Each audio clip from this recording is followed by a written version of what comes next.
Welcome to Flat Earth Debate Uncut and After Show. I'm your host Nathan Oakley, and if you are new to this channel or you've not done so already, then be sure to subscribe, hit the bell notification icon and join button if you'd like to become a Nathan Oakley 1980 channel member and keep up to date with the Flat Earth Debate. If you would like to support the channel, there is a super chat that runs alongside each of these shows while they premiere, and there's also a PayPal, Patreon, crypto and thanks button in the info box below the video. Speaking of Patrons, I'm going to do a quick shout out to all of you who do support me on Patreon. So a massive shout out of thanks and appreciation to Moon Harvest, Amish Earther, Naughty Thumbnails, Mitch Kennedy, Original D Rose, Rod, The Name's Burley, Twad Wazzle, Jason Hornsby, Christoph Fournier, Flat Earth Travolta, JMels24, Unimento, M, Iron26, Endless, Flat Earth Sage, Golden McKinnon, Phoenix Rising 86, Retro Bill, More Books, Cannabear, Fiber Oats, Bogey, Michael Kahn, John Kays, Patrick Gunnels, Banter, Mel B. Styles, Hairy Blade, Mobile Max 777, Rob W, Reese Pound, Del West Watson, Maria Nealand, Unbelievable Productions, Brewery Ranger, Henrik 86, Abraham Mohammed, Skeptic 936, Life is Short, Texas Mike, Tina Baker, David Wayne Foster, and Dank. So another massive thank you to all of you for supporting me on Patreon. Now I will hand over to whoever is in Discord and Google so you can enjoy their dulcet tones while I set up for today's live show. There's nothing against talking about your personal experience in the Discord terms of service. Nothing. They actually highlight that they have no problem with you talking about your own personal medical experience. Wait, Okay, sorry to burst in. Can I just get a mic check? You guys are missing my point. Go on, Neil. What's up? When Nathan adds G plus in, usually in the middle of a conversation, I just want a quick mic check. That's all. Go back to talking about your personal experiences. I don't know what you're talking about. I just want a mic check. Yeah, well, my personal experience is I didn't get no inoculation and I didn't get sick. So Wait. I gotta stop you right there. Stop right now. You can't talk about that, man. Yes, you can. It's in the Discord TOS, man. That's what I've been saying. But anyway, hey Nathan, hey Neil.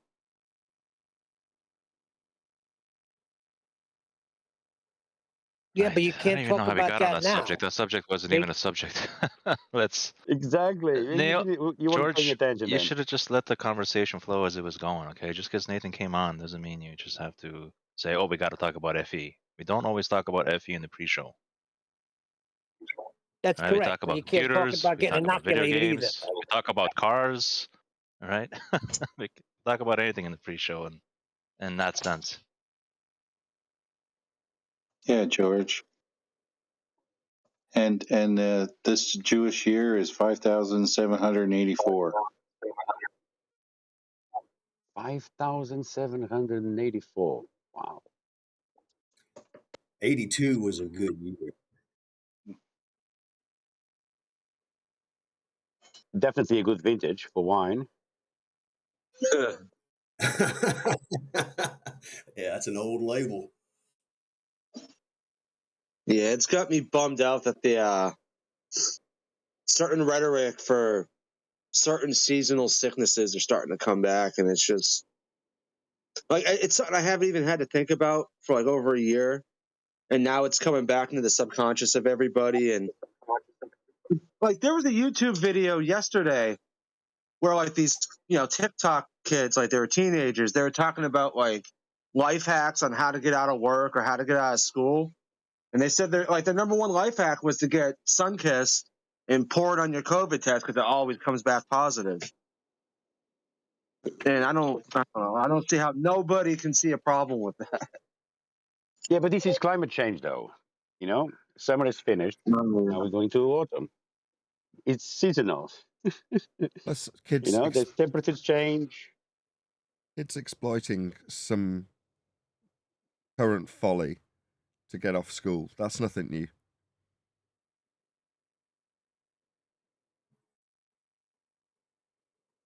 That's not something for social uproar. Kids figure out a way of getting out of school. That's just how it is. Yeah. I used to take the thermometer and hold it a quarter inch away from a light bulb. I'll put it on the light bulb, but a quarter inch away from it. It took me a long time to figure out the distance. Yeah, You got to put it on an angle, dude. If you put as much effort it's into the your angle. If you put as much effort into your schoolwork as you did figuring out the distance to the light bulb to get the temperature to just the point that your mum would know it was a fever.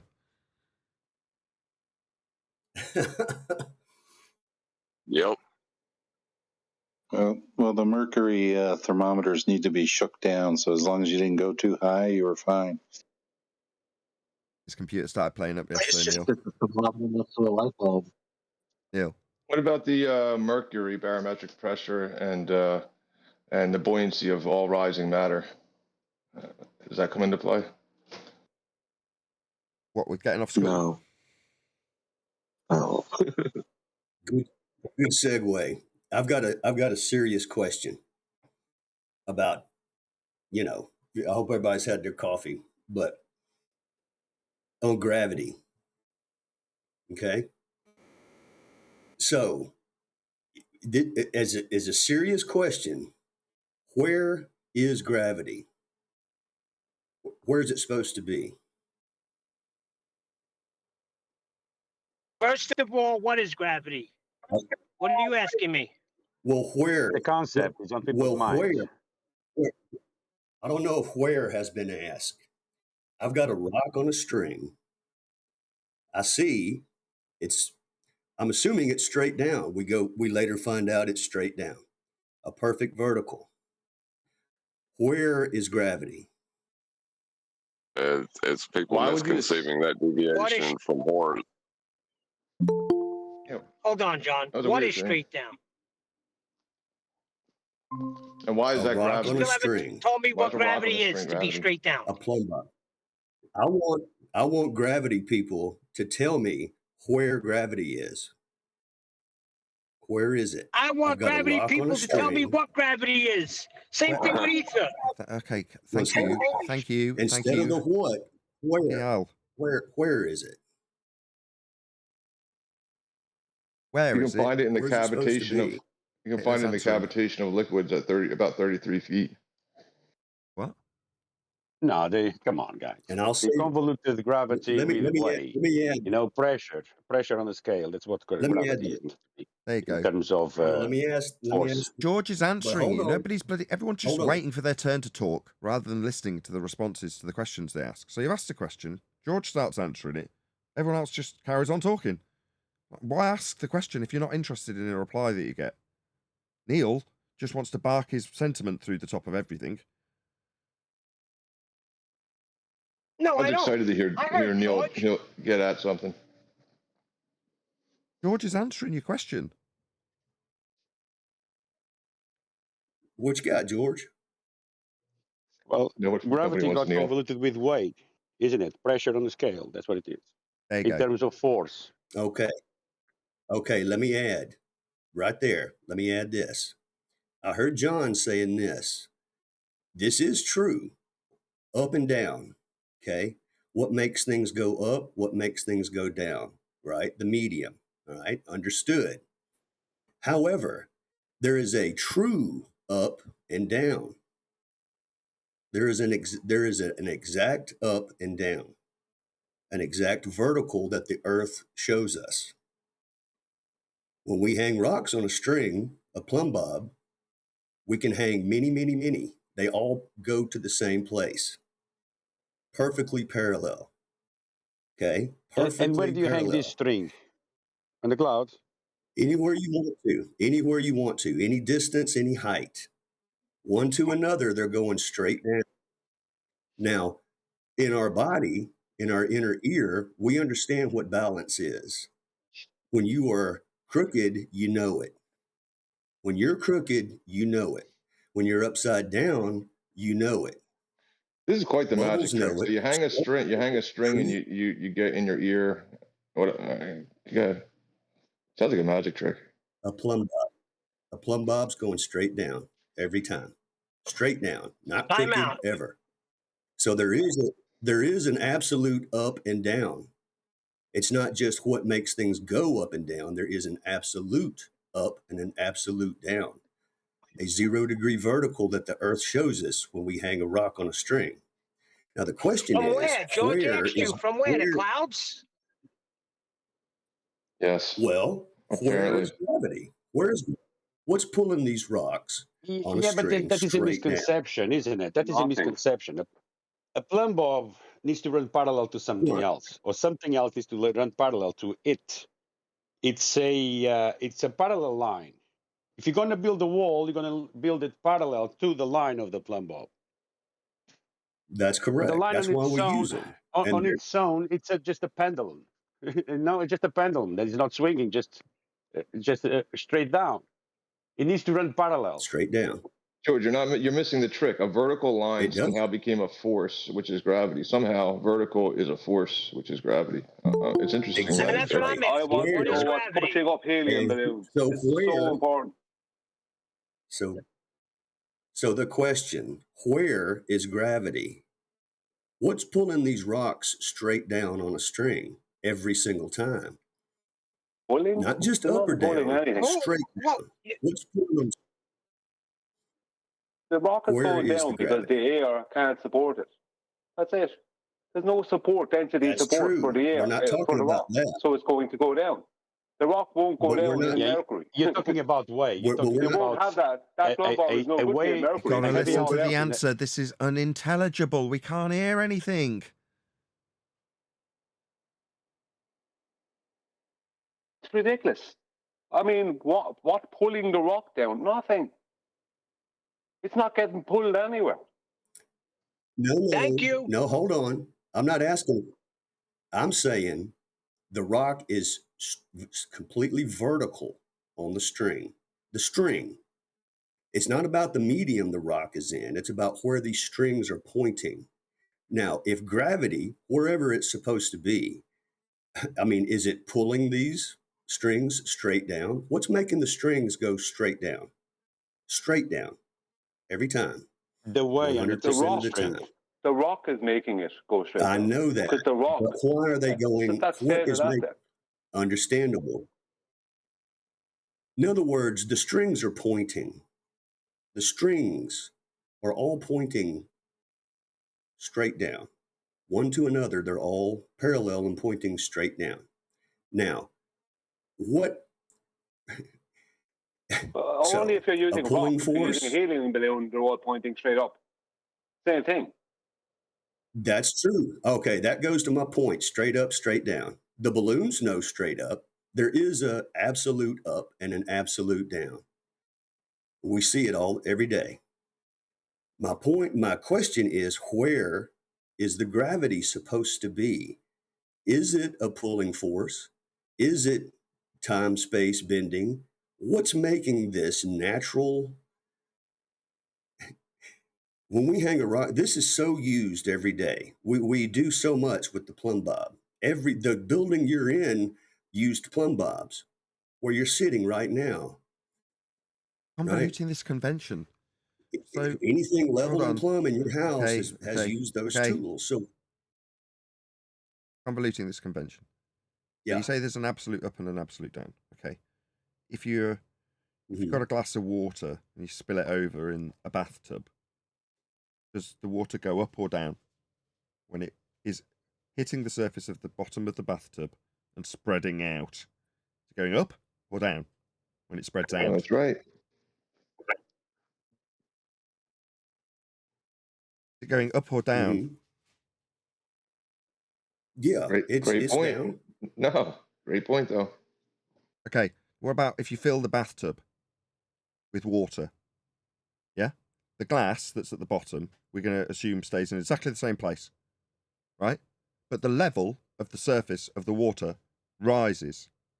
Therefore, it's more down in the water as the water goes up. Is the glass at the bottom of the bathtub more down as time elapses because water's being put over the top of it? Or is it just remaining exactly where it is? And you can describe where it is in the water, how deep it is. But that's just a convention we've ascribed to describe the circumstances. You're saying, well, there's an absolute down. Really? What about if I change the medium that the glass is in? Suddenly it's at the bottom rather than at the top, isn't it? It's done nothing. It's just changed medium. So no, there isn't. These are conventions. an absolute up and down. Like just parroting off your exact same Oh, claim there's that I've a- just overcome isn't listening to me. That's the problem. Did you hear what I said? You've just repeated your I claim, hear which I've you. just challenged. I hear you. I hear you. However, what is a 0 degree vertical? What's the absolute down or up for the glass? We don't do Well, plums with absolutes. that. You do. You've just told us there's an absolute up. I've given you a circumstance where up Yes, versus and down changes. You've ignored it and asked me a question. Ignored it entirely. And literally after ignoring it, repeated your claim again. Mm-hmm. Well, it's not about the medium.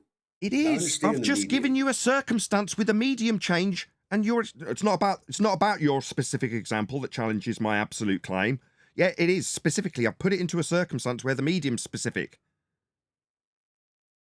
I understand. I get that. When I started the conversation, it is to acknowledge that medium exists. Things go up or down in a medium, and the medium can vary up or down, just like you said. So therefore, a statement that there is an absolute up. So therefore, your statement that there is an absolute up is incorrect because it's medium specific. Then, when I say up, a tree knows up. I don't care. Up. I don't care. You've just explained. You've just confirmed that you now understand that no, it's not absolute. It's medium specific. So the up can change depending on the medium. Therefore, not absolute. Do you understand or not? I do understand. Right. So there is no absolute about it, then, is there? Which is what you stated. There is an absolute. No, there bloody isn't. So the glass in my example is absolutely always up until you change the medium and put it in water, and then suddenly it's at the bottom of the water, isn't it? It's down then. I'm only talking about up and down in relation to, well, You're asking where gravity is. You're asking where gravity is. You've had loads of people tell you. Exactly. Because oh, God. We've heard you make this claim 4 times. I've heard you. What do you think you need to add something? Give me something. I guarantee it won't be adding to the things I've heard 4 times already. Go ahead. Will a plumb bob ever rest crooked? Heard it. Did you want to add anything, i.e. something in addition to the stuff I've already heard 4 times? Yes or no? If the answer's no, I'd like you to stop talking when I'm talking by adding things that you've already said 4 times over the top of me, so I can get you to acknowledge that absolute descriptions of up and down will change, eradicating your notion of absolute up, depending on the medium. That's true. Acknowledge. So, ergo, your statement is wrong. No, it's not. Oh, okay. So they're not absolute. It depends on the medium, but they are absolute because you've said it. And now you're going to talk about trees and plumb bobs through me. No, sir, I'm not. As long as you're outside of the reference medium, is that your point, Ox? As long as you're looking from the outside, then there's an absolute. If it's a condition, it's not absolute. If you put any caveat on this whatsoever, I will just lose my shit. Do you know what absolute means? I do know what absolute means. Right. So do you think that it's conducive with having some caveat attached to it? A plumb bob will do it every time. Absolutely. That's not what I asked. It will never be anything but a 0 degree vertical. Will it? It will in Mercury. I was about to go there. Exactly what I was about to do. Nathan's correct. What you're doing is a convention. Sorry, well. Look, I've tried. He's not listening. He's not listening. He wants to repeat the same thing again. He's itching to say the same thing. Go ahead, Brian. Well, no, it's medium specific. The rock will go in the direction depending on the density of the medium in relation to its own density. So in air, it's going to go down. In water, it'll go down. In mercury or gold, it'll go up. It's the medium. This is true. That determines what direction the rock will go. However, yeah, this is true. However, we use, I mean, would a spirit level work in mercury? Why are you asking us that? We got to be sensible. Your question, the reason you're taking this line, this tact, I already know the answer. I don't need to answer that question. I'm pointing out that the point of this little tact that you're taking is to say, you're asking the ballers, where's gravity in this specific circumstance? Because there's an absolute up and down. That's what you've put forward. And I've gone, that's flawed because there isn't. And then you've argued the toss for the next 10 minutes about it. Nathan's point is that you can't have an absolute up and down if it's not absolute. Your description is a description of up and down, but that depends. But whether a rock goes up or down depends on what medium it's in. So you can describe the rock as going down and pulling a string down to it, or you can describe it as going up and pulling a string up to it. He's not listening to you, Brian. What he's doing is saying, let me rephrase over the top of you. No, would it be all right if you didn't rephrase the exact same thing for a fifth time in a slightly different way, but instead listen to the reply from Brian? Is that possible, rather than you asking if you can rephrase straight through the top of what he's telling you? Is that possible, Roto? No, we don't want you to rephrase. Was that not made explicitly clear by me? You rephrase that? Yo, go ahead, dude. Please don't interrupt Brian. Just listen to him. Okay. The rock will go in whatever direction, up or down, depending on the medium. So in air or water, as far as you're concerned, the rock has an absolute down. Unless you but then you put it into mercury and it has an absolute up. So it doesn't have an absolute. That's the point. You're only describing it as up and down, but it doesn't have an absolute direction. Brian. Only in the medium. It has an absolute direction in mercury and an absolute direction in air, but they're two opposite directions. Perfect answer. Okay. Now, is that it? What do you mean? Well, what more do you need? Sorry, Nick. Let's nix the rock. The only reason I said rock on a string, it's about the string, not the rock. Just use that as a very, very simple, thing. A plumb bob is just a weighted string. When we hang one and it's at rest, just like water at rest, we have vertical and horizontal. Do we not have a perfect vertical and a perfect horizontal to get a perpendicular measurement? Yes, we do. Every single time. We're not putting rocks in mercury. A plumb bob held by human hands is in the air where we breathe, where we live, not in mercury. When it's hung, it's an absolute 0 degree vertical. Every single time. It will never, ever be anything but straight up and down. Straight up, absolute, straight down. Okay, so I've got a... Unless you put it in mercury, and then it'll be absolutely up. That's the point. It's not absolute if it changes with the medium. What about pumice stone? Yeah, in pumice water. stone. I'm talking about plumb bobs in the air. So we can't go in the water. We're not allowed. But we've got living life in water, and we can exist in water. Well, why not? That's a medium we exist in. Bubbles go up. Bubbles go up in water. They know what up is. All we want you to do is concede that this idea of it being absolute is incorrect, but you just won't have it. I don't get it. I won't. Absolute is a plumb line. Every single time. They'll never hang crooked in the air at rest. That's constant. That's why we use it. That's constant. That's slightly different. You're talking about what constantly happens with a rock. We got there in the end. I can feel my blood pressure lowering. Yes. So there's just a terminology. Sorry, Nathan, but look, my bad, obviously. Yeah, there's just a terminology error. That's it. But it's going to get people's heckles up when you use the word incorrectly. That's it. Using the word absolute when it's not absolute is just wrong. Constant, fine. Yeah, I can deal with It's that. absolute when you use a plumb bob the way it's intended. Yes, it's absolute. But you're saying up and down They is will never absolute. be used. But you're saying Up up and and down. down is absolute. Mm. Now, Oh but my hold on. gosh. I'm talking about an actual direction. You got three goes topics somewhere. here. You got That's three what I'm different saying. topics here, So, and you keep going. Oh, forget it. Or east and west go absolute. ahead. Horizontal is absolute. Is east and west absolute.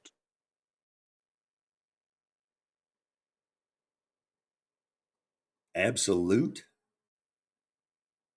Yes. You see stars rise in the east and set in the west. Is that absolute? Does gravity have anything to do with east or west? Irrelevant. Is that absolute? Well, yeah. If you're gonna ascribe gravity to a direction, and we're talking about directions, then yeah, it's relevant because it's directionality that's being detailed with an example. So yes, it directly connects to it. If you're going to ascribe down as gravity and ask about it. Okay, I'm not ascribing anything to gravity. You're asking about it. In fact, it should be. I instantly I'm asking invoke where gravity. I instantly invoke unicorns if I ask you to detail their digestion. I get the sideshows. I'm not trying to talk about that. It's more about you're on a plane. Can I ask you a question, please? Let me ask you a question, please. If you don't hold the string with your hand with the weight at the bottom of the string, is the string still vertical or is it dependent on the medium, what it does? Does it go horizontal? Is it crooked? What happens if you don't hold the string with the weighted end on the other end? Where's the pointing? Where's that string? Is it hanging at rest? How's it hanging if you're not holding it? Well, what's the point of a plumb bob if you're not hanging it? I'm just saying that the Earth shows us. So the medium that it's in, if you don't hold it, it's resting on whatever surface. It could be flat, it could be a rock that's curved, or just laying on it, not necessarily at 0 degrees. But the minute you pick it up in the same medium, it's taut. It goes vertical. It goes to 0. Vertical, like you said. So the medium is allowing it to do two different things, depending on what the human does with the string.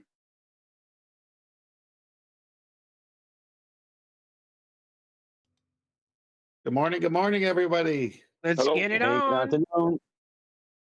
Good morning. It's a bit of a sad day. So I had 2, maybe 3 weeks of stability out of this computer. Then just before I went to bed, inexplicably crashed for no reason.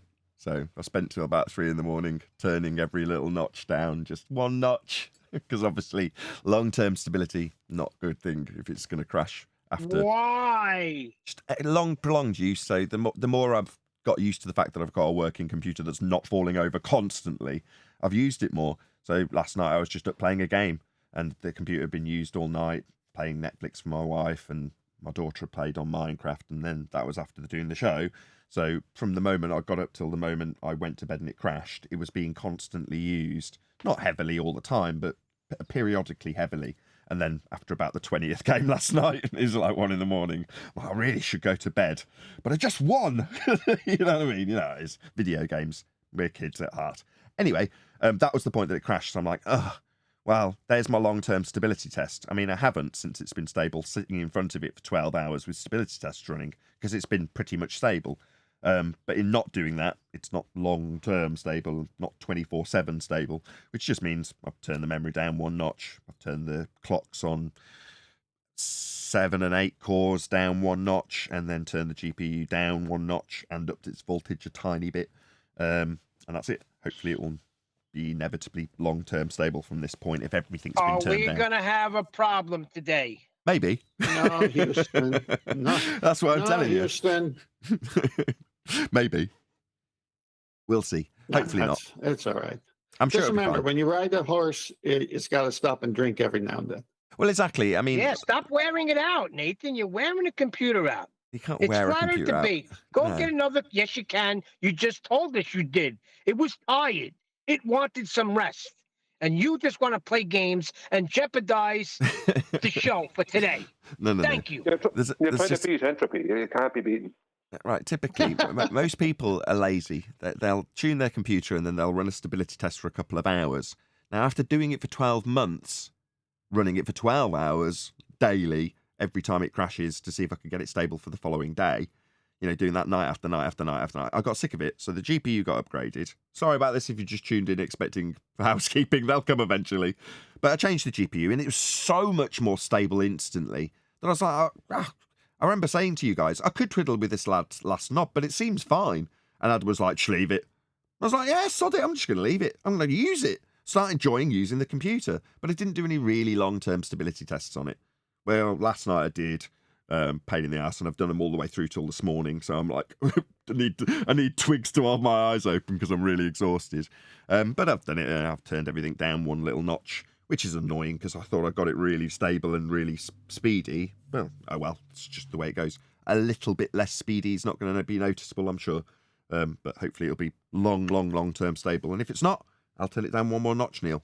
But it's like that with anything, especially RAM. It seems fine, but then it just gets that little bit too hot and then it becomes unstable. DDR5 is like that. It's just the way it is. Anyway. There's an English song that references what you did. It's called A Hard Day's Night.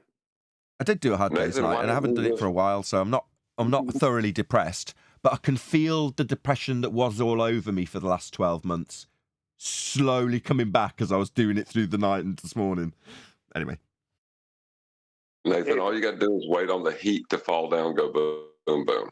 I think that's what it is. The temperature that it maintains is generally fine, but if you do run it all day, that will slowly just creep up as the ambient room temperature creeps up. And, my wife starts cooking, then that'll cook up the room a bit, and the kids run around, that cooks up the room. The ambient temperature raises, and the computer's used all day. It's reached that point where it's just a little bit too hot to remain stable at blisteringly fast speeds like it runs at, because it's a modern computer. So I know what the cause of that is, and I can turn every little knob down, and if it stays fine, I probably won't turn it even back up either. I'll just leave it as is. Or if it does crash. No. Temperature fall down, go boom, boom. It doesn't rise. No. And it does rise. You're trying to. Well, the computer does have a on and off switch, though. Say again, George? The computer has an on and off switch. Yes. You can use an off switch every now and again. I do, every time I go to bed. Anyway. That temperature doesn't go down, go boom, boom, but we'll start there. Any scientific evidence of gravity? Yeah, that's what I was Not saying. at all. It's been convoluted with way. Indeed. That's why John said what he said. Yeah, it's one of those that when discussions like that happen, Roto's a friendly is on our side, right? It's got lots of good input. Occasionally, people will say things that just gets people's back up, me especially after a couple of hours sleep. And you're like, no, that's just wrong. Just no. But that's an internal debate. In other words, when people accuse us of being an echo chamber, like, no. Talk nonsense, expect it to be corrected here. Doesn't matter who you are. Huey included at the top of the tree. Huey says something stupid, he'll get corrected on it. Are you absolutely sure about that? A couple of little birdies have told me that Huey's taking ownership of the sextant argument, right? And that is, I don't know, I didn't watch that bit of Quantum Eraser show, but from what I understand, Huey is essentially alluding, although I've not watched it, I should really before I make comment, to the sextant argument being directly born out of the Black Swan argument, like it happened a second later. And it's like, no. I sat here and watched 10th Man do like 12 months, 18 months research and spend $5,000 on sextant books. That's not how I remember it. What he said was, he told 10th Man just hold off on the sextant. That's what I gather. So of course he's going to take ownership of it. But 10th man put the label no, in, just like what you do, Nathan. 10th man Well, is here. 10th man is here. Why don't you ask him? Ask you What what? happened? What happened, 10th you man? give sure. Do you your side of mind? the Can you story, shut Ken. up while we talk about you? Is that all right? Yeah, how rude of you, Tench. Just How because rude. we're talking about you. Yeah. All right. We already I'll step told I'll If step you have aside. Go to, ahead. you can reference yourself in the third person, I suppose, if you want to join in. All right, go ahead. Talk about me. At least it's not there's behind nothing to my do with you. back. It's no, to be perfectly honest, although it is specifically you that technically is stealing a bit of valor from, it doesn't actually involve you specifically. It's just amusing to me that a couple of people contacted me about it. I'm like, why are you telling me this, number one? And number two, that does kind of make me chuckle. Because he said it to me, I remember him saying it. It's like, well, Sexton argument just came a nanosecond later. You're like, okay, I mean, if you wanna describe it that way, then fine. Other than the massive amount of research that I had to sit and not understand for a long time that came from 10th. It's like that's more about QE than you 10th, if you know what I mean. You've not I asked QE a question the other night. I said to him, I was making the Horizon argument before the Black Swan ever came out, years before the Black Swan came out. Whereas the physical horizon that should be in this observation that everything is supposed to be going over, right? That was my argument. But I asked him, now, I'm not attacking QE here, I'm trying to support him a little bit, right? I said, so does that mean that I can claim ownership of the Black Swan? He said, no. So, I mean, I don't think he was trying to Adam supporting him. Me and you were opposing him. We were having no. But I don't mean. But my point is that when I asked him, Adam, he said, no, you can't take ownership of the Black Swan just because you are making the Horizon argument, because that is only half of the Black Swan. I love it. Hello, guys. Hello, Arwin. Let me just give my two pennyworth. What right? did I miss? Hello. Yeah, my two pennyworth in this regard, right, is you could, if you chose to, ascribe the Black Swan to Ben, right, because Ben pointed out the argument at its core in his video. No. That you could stop. No. Hold on. No. You've not watched the show, you say. You're wrong. Just let me finish. Right.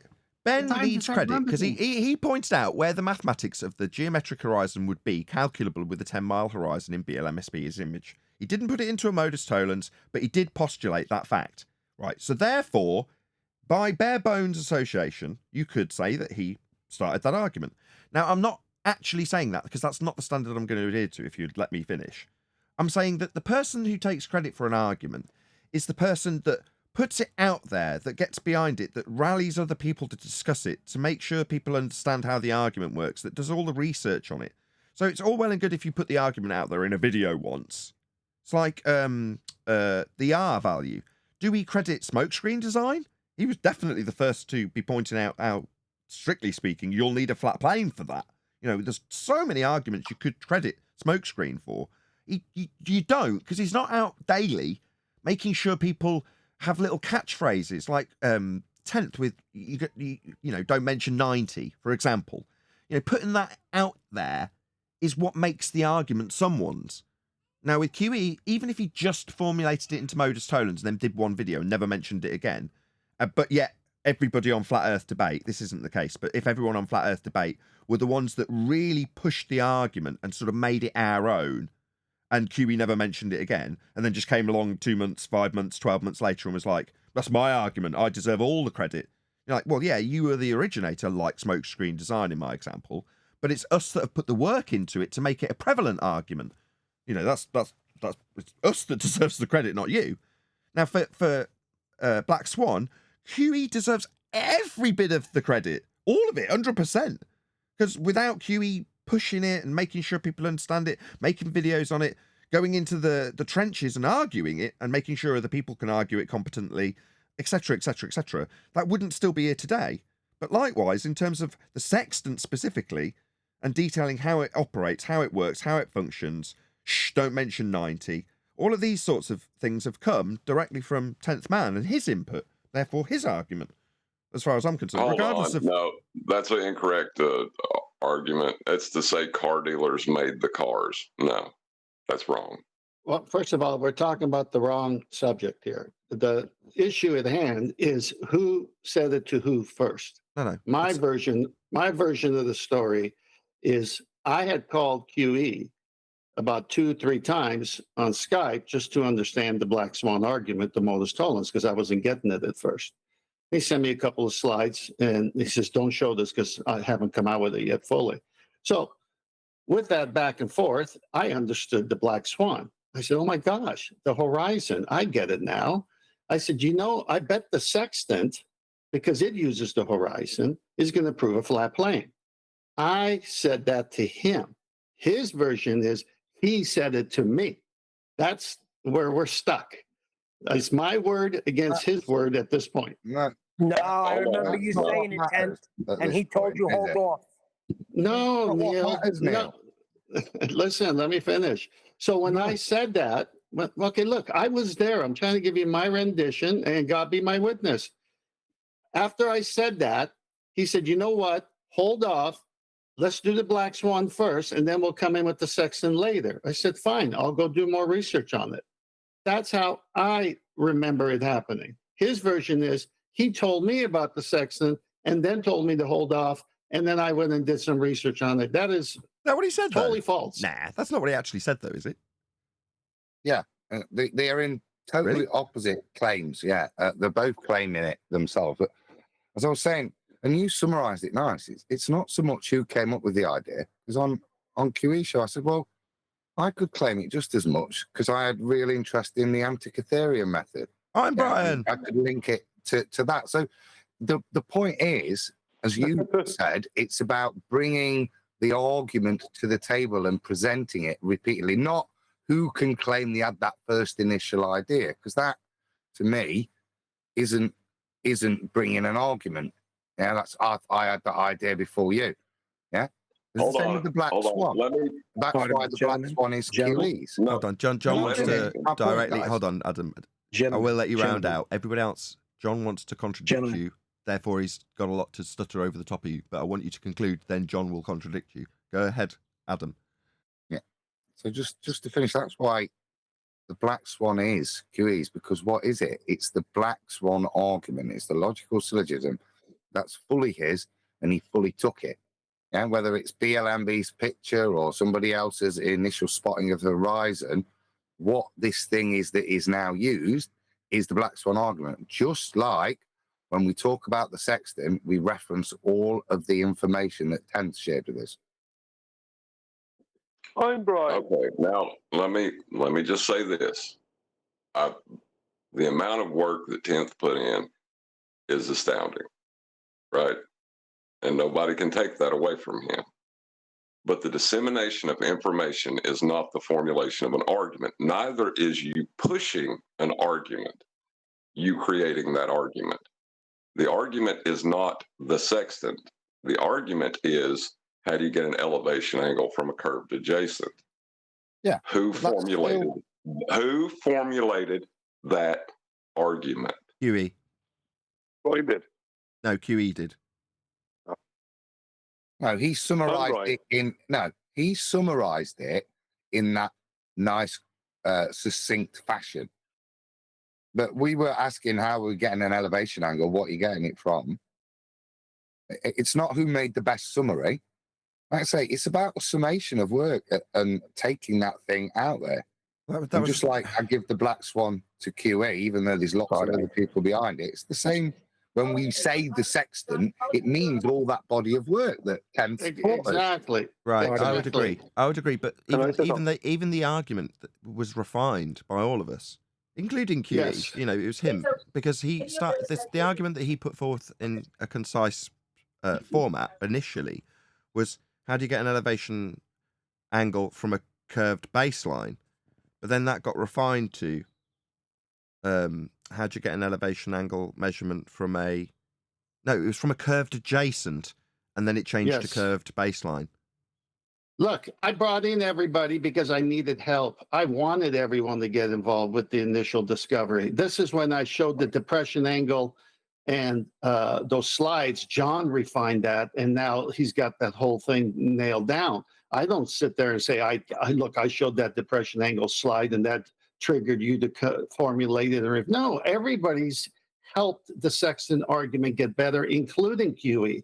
I remember saying, this is my only claim I make at the beginning. This is all I was saying was a Sexton is an angle measuring tool, and an angle is two straight lines meeting at a common point called the vertex, and it cannot work on a curved surface. Okay, later that got changed to adjacent. So it got refined to an elevation angle, but we were all saying it together at the same time, because what do you think an altitude is and a circle of equal altitude is but an elevation angle? So I wasn't trying to hog anything. The problem here is not any of that, because I made it open source, because Adam, John, refracted curvature, QE, Brian, Mitchell from Australia, helped develop the argument better. And that's what I wanted. That's not the point here. The point is at the origin. QE says he brought it up to me, and I say, no, I brought it up to you. I'm willing to leave it there. Let whoever want to believe whatever they want to believe. I remember you bringing out the QE. The origin. I'm Brian. Relevant. I'm Brian, and so is my wife. Please interject. May I please interject real quick? I'm not to say this because I know how I've known you guys long enough to know that we can be very amicable and cordial about these things. And also, I don't know what the motive of this anonymous person that said anything to you, Nathan, about this thing that QE claimed to say he started, whatever. And I know we know how to handle this. However, looking from the outside, I feel that we're kind of walking on a slippery slope, because not that we're going to fall into that trap, but like you said, Nathan, it is all of our arguments. We all share the argument. We're learning for each other. Nobody's here to gloat and grab all the attention and get all the credit and say, no, it's mine, like the way that's going over there in Ball Busters. We don't want to do that. Not that we're going to do that. Not that we're going to Yeah, we do. That's exactly what we are doing. That's what we are doing. That's exactly the purpose. But I just don't want to please that person. I don't know who that person is. I don't want them to please. Well, then don't be. Just don't join in. No worries. No, I'll just shut up. This is before your time anyway. Let me talk about me for a minute. I want to talk about me. Hero, shut the fuck up. Okay, I got it. Why can't I talk about me for a minute? Say something, Brian, and we'll decide it's yours or not. Yeah, but this wasn't the first time I used it, but this is a time I did use it back in 2017. I asked the ballers, if we're on a globe of radius 24,856 miles in circumference, then where is the physical horizon that should be 15.25 miles away from J. Totem Media at 150-foot elevation at Point Doom in Malibu? I mean, that's basically the Black Swan right there. I mean... Victory to Brian. Well, Brian came up with everything 2 weeks before, so I relinquish everything. Exactly. Look, there's no dispute here, right? I did say, before you go on. Hello? Go on. The only reason this has been brought up to me, not that, like I say, I didn't even watch this, but it's caused, I'm not going to say outrage, it's just caused raised eyebrows for people to go, am I right in thinking this is 10th that's come out with this information? What's going on here? I'm like, I don't know, I haven't watched this. But nevertheless, by the second person, you're like, all right, okay, why are people raising eyebrows about this? It's because people like credit to be ascribed correctly. That's all it is. So again, without dragging 10th into it, it's specifically 10th that's involved, but it's not like 10th's moaning about this. You know, it's the case that we've got incorrectly ascribed credit. I'm stuttering around because I haven't actually watched. I didn't hear what QE said, but like I say, it's one of those things. We've got the common decency to talk about it when he's not here to defend himself. That's reasonable. Anyway, Ken went there on Tuesday when the conversation was going, and it literally the whole show was basically QE accepting or rejecting whether he'd formulated it. Like I said, he gave Mark Sargent the Sea Sparrow, and I saw that a few others. Yeah. So I saw that bit. It was. But I haven't finished talking about me yet. Oh, sorry, Brian. Sorry. I have more than one video that's titled "The Triangle Kills the Globe," and that was prior to the elevation angle and selected arguments. And so that's the point, isn't it? We can all claim posthumously we've had these ideas and that relate to them, but it's about the formulation and the presentation of it. Yeah, be that information or summary, whatever. And we've got the Black Swan, and we know where we ascribe that. And as we were saying to QE, as 10th summarized their two recollections, and QE's is the opposite to 10th. Yeah. But it doesn't matter. That point in time is irrelevant, isn't it? It's about who brought this argument to us and presented it, the information and the learning. And that, as Tenta says, with the help of other people, but fundamentally was 10th. It was his baby. Just to take it away from... QE's being accused of stolen valor? Just to take it away from 10th. Just to take it away from 10th. Hello? Just to take it away from 10th and QE for a second. It's a similar circumstance with Brian's logic, right? Coming up with ideas several weeks before everybody else. But there is a specific argument that has made its way to the top of the cream. You know, it's floated its way to the top because of the passion and research of Brian's logic, specifically dip angle correction. So initially, and I'll never forget this because I got told off, right? I was like, it don't matter, not that important. And believe me, Brian tore a strip off me and made damn sure I understood how important it was for about 6 months. Well, suddenly that becomes Brian and his dip angle. Do you know what I mean? So if that turned into like the prevalent argument that we all started with, the starting point that turned into a logical consistency that was like turned into a catchphrase, then obviously it would be like 2 years from now, well, that's Brian's. I remember him fighting it with passion and showing me all his research he'd done and getting all the citations and references and shoving him right under my nose, making me wrong. I'm not going to forget that. And he's gone on about it ever since. And now it's turned into this prevalent argument that destroys ballers. That's Brian's. But it's like someone else comes along prior to Brian and says, well, actually, no. I was talking about dip angle here in this 2017 video where I asked the question about the dip angle correction and how they're going to do that without a horizontal plane of reference. It's like, yeah, but where were you when the ballers were putting arguments forth for geometric horizons we can't see anymore? Where were you with your dip angle and your 2017 video? Were you in the trenches arguing that so everyone understood how powerful it was? No, you weren't. Brian was. So whose argument is it? Brian's. Yeah, and I'll give an example of where I took someone else's argument. Racif, the sailor, he brought up and reminded me of time zones because I remember people, not me, other people bringing up time zones and the problems with them many years ago. Now, they got lost, but Racif brought it back up. But I then made the argument concerning the 32nd degree north and south and the distance between Sydney, Newcastle, and Perth, and Charleston, South Carolina, and Long Beach, Southern California. So that is my argument, but I didn't originate it. And stop stealing credit for it. What's your problem? Hold on. Yeah, but you refined it. Hold on. Let me shout out. John, you can go after this shout out. Hold on. After this shout out. Your mic's sounding great, by the way. Shout out to Godzilla37, who says, I don't know what QE brought to the table, but the fries on the other side of the Big Mac container, yep, that was me. Thank you for the super chat. Right. Nobody responded to it the first time I said it because the formulation of the argument is not the discernment or the dissemination of information or how much you repeat that argument. It's all important, but if you're talking about pure formulation, that's what I was addressing. And that I thought was the question, who formulated the argument, was it not? Yes. Strictly speaking, that's what we're... If you're going to get down to brass tacks, because that's from... No. Hold on, before you disagree, from the position... I know why you're going to disagree, you can detect what I'm going to say.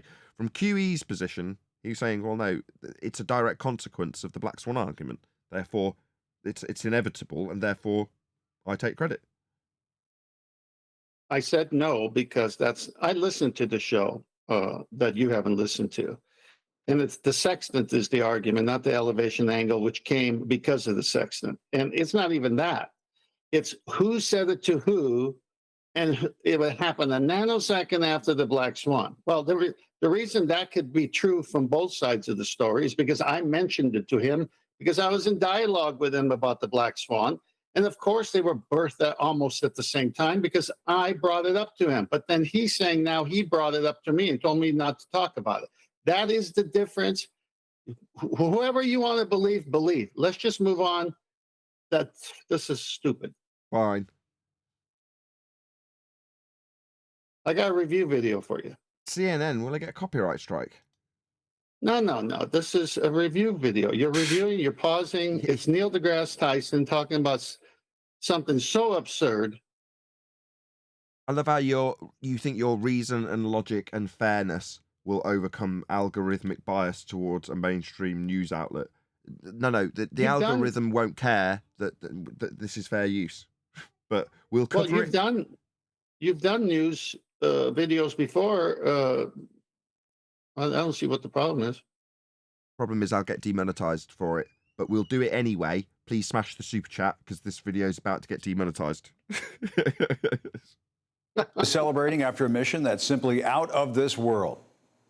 Touchdown. I repeat, DL. SRC. What in unholy hell am I looking at? What is this?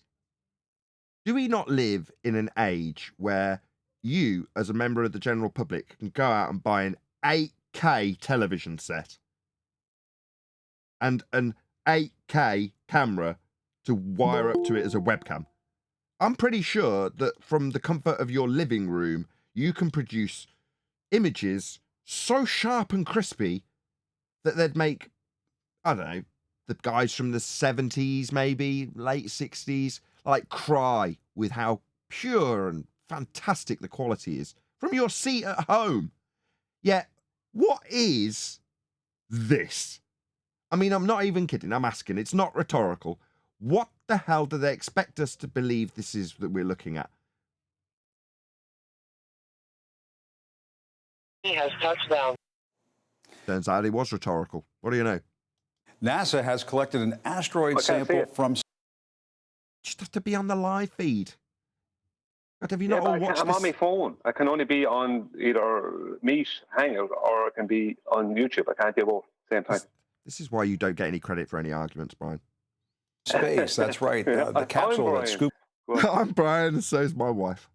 Up the rock ended its 7-year journey this morning, landing in the Utah desert. Scientists hope the large chunk of space rock will help NASA learn more about the origins of our solar system. Can you pause for a minute? So yeah, basically, this thing landed like, not really landed, but came in on an asteroid, this drone device, on a 7-year journey, and skimmed the surface of an asteroid, collected some debris, brought it back to Earth, deposited it from the sky through some kind of capsule, and then it's now on its another mission. This is the background to what they're talking about.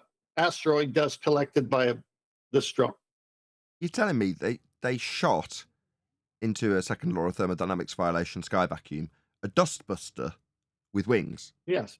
So just rewind it the last 6 seconds, and because it got cut off when you were telling Brian he wasn't Brian. So they had a mini Mega Maid on this asteroid? Seems so.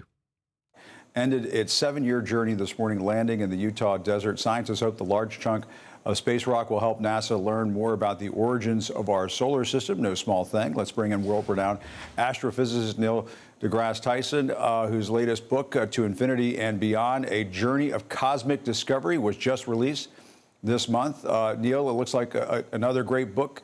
As always, we appreciate you coming on. How amazing was this, what NASA pulled off today? Well, they didn't. It's a total lie.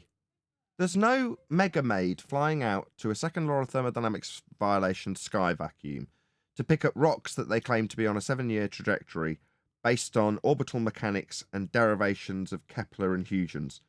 It's utter tripe. This man is a fraud. Nathan, the book title, is there something wrong with that book title? To Infinity and Beyond. Contradiction in terms. Ripping off Buzz Lightyear. Yeah, it's a Buzz Lightyear catchphrase, but also a contradiction in terms. If you're collecting unknown samples, just staying in their paradigm of alien rocks, and when you go to get it, should you not be turning up in like biohazard suits instead of Packer Max and baseball caps? Yeah, be all right. Yeah. It doesn't matter. They can claim anything, like inventing a field that you can't permeate, stopping us from further exploration, I should say, throughout the early 2000s. So is it Don Pettit talking about us not being able to go through the Van Allen belts, and it's limited our scope for discovery because of these fields that are highly deadly? They're like, well, what about the moon landing? Not that anybody asked him that directly, but what's their answer when asked? Oh, well, we didn't know about it. They're like, oh, right, so it doesn't change the narrative. You didn't die when going through these deadly fields because you didn't know about them at the time that you were talking about the narrative. So, for instance, if that exact same comet or whatever it is that they've sent the Megamaid to, next cycle around, let's say that's 7 years, they do the same thing. But this time it comes back and it's got aliens on it. Will they care that 7 years ago no one was there in biohazard suits and nobody was infected by the contagious fuzz that was on the rock that they... No, it just wasn't on that rock. They didn't know they might need biohazard seats, but coincidentally they didn't. I mean, they made it through and nobody died, did they? So it's all good. In other words, when you're talking about Narnia, the issues you're raising within the narrative, Adam, are mere plot holes. That's all they are. Oh, that was my point. If you're going to do a job, do it right. At least, at least be up to sci-fi standards. Good morning, guys. Morning. Well, if I was NASA, I would say that we had instruments on board the Megamaid that already tested for any biohazard or radioactive contaminants. So we didn't really need any of that stuff. Exactly. Great response from NASA's PR department there. Precisely. It's akin to arguing all day long about why the gas lamp that the kids are presented on the other side of the wardrobe in Narnia manages to keep itself alight. Now, obviously, the easy explanation is, well, it's just magic. But if you're of the worldview that is actually a Narnia beyond the blue sky, let's call it a vacuum, that sort of thing, then obviously you want to know how that actually would work, and just saying it's magic won't suffice. Yeah? But you can ad hoc say, well, prior to Aslan and the White Witch, you don't think that they just existed there? There's like a whole series of events with Fawn enslaved, whipped, to create a whole metal infrastructure of pipework just to feed those gas lamps. It's a whole series of Narnia history. The poor enslaved Fawns. You've no idea the turmoil they went through to plumb all of those gas lines. Can I say something? Hold on a minute. That's just some rhetoric from the Fawns, okay?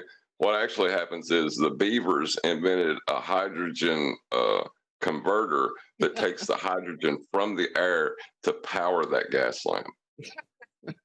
Well, in contrast, go ahead, Neil. You want to say something? Yeah, No, messing with the Chocolate. phone. Good morning, Chocolate. I did hear you. That's all I wanted to say. All right. In contrast, they can do all this technology, right? Except when you travel across the country for hundreds of miles, no cell phone reception until you spot a repeater tower. Interesting. Look, you just need to... This is not the place. Phone Verizon. Your moans aren't warranted here. This is not customer services.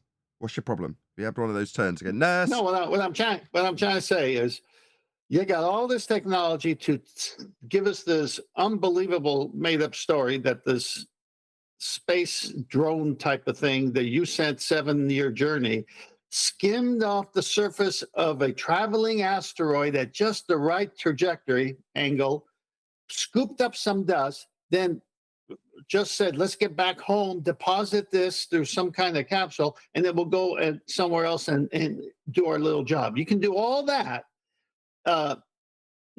thousands and thousands of miles, and you can even have a reception to guide it and fix it in case it goes off course or whatever. Yeah. But you can't get phone service? What's the problem? They can say anything they want. Hold on. Just like that's like saying I can't get decent sweets or decent desserts here. It's like when you eat the tasty, tasty Turkish delight that I hand to you. The fact that it's had to go through utter hell for Edmund, who was literally entrapped and enslaved But he kept hold of those magical, created by a witch, Turkish delights for me to present to you now. Now, that Turkish delight is the very best of quality evidence you could ever possibly have. Have you ever tasted one so delicious? Well, Edmund had to go through hell in Narnia. Talk about going to space. That's easy by comparison. Imagine being enslaved by the White Witch after going through Narnia, asking yourself about how this gas lamp's working, meeting a fawn. Next thing you know, some other ungrateful sod like 10th man's munching on your magical Turkish delights and questioning the validity of the hell he went through. I mean, it's a bloody outrage. Space is a doddle by comparison. Just missing it. They can say whatever they want and people will believe it. What do you mean believe it? I've got the Turkish delights right here, Neil. What more proof do you need? I prefer the older, cooler story where they magically landed one of their washing machines. I mean, a spacecraft on one of these asteroids while it was moving. They just what you landed mean when they right met on the three-breasted aliens and they had to barter with them? They're like, tell us more about this Earth thing you call kissing. I'm gonna need 3 hands. That was Red Dwarf and Total Recall all mashed together in one. Beautiful, beautiful. Epic. Right, 105 people while we talk this utter drivel. Let's get back to the video. Totally off the rails. I like to think of the big picture. First, credit goes to the engineers. There's scientists all throughout this, but engineers... Yeah, they lend us credibility. Those actual engineers producing actual stuff that we fire into the ocean and pretend it's scooping up fuzz off a rock in the sky vacuum. Yeah, give them all the credit because they lend us the most validity there is. When you ask, why would they lie? There'd have to be thousands of them. No, the engineers are actually producing stuff. It's just not fired off into Narnia.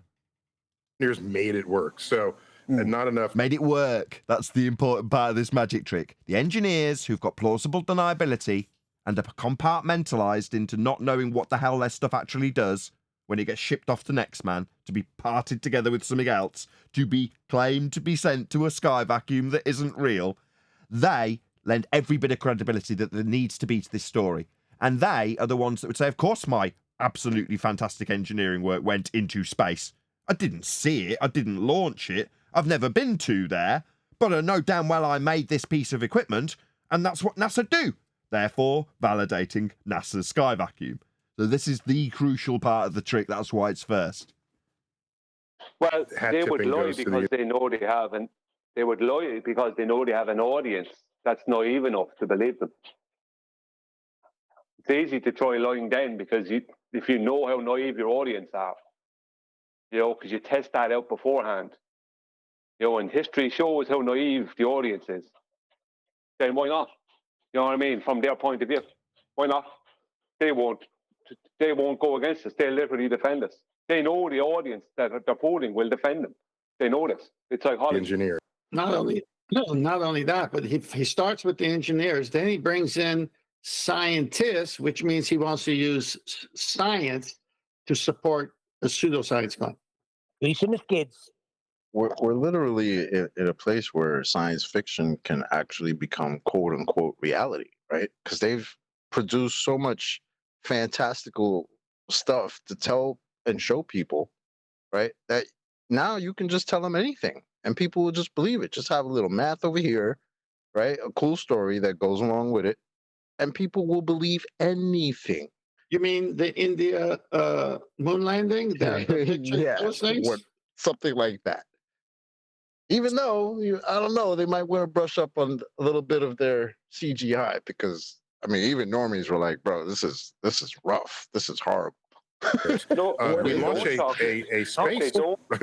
We launch a space probe from Earth, itself a moving platform, to intersect an asteroid, itself a moving target. It then touches and does a touch and go off of that asteroid surface and grabbing anything it could when it hit. We expected maybe a couple of ounces, but it got like half a pound of material. What he's claiming there was a smash and grab. Smash and grab. Yeah, like teenagers in Chicago or something. Nah, it's more like a ram raid.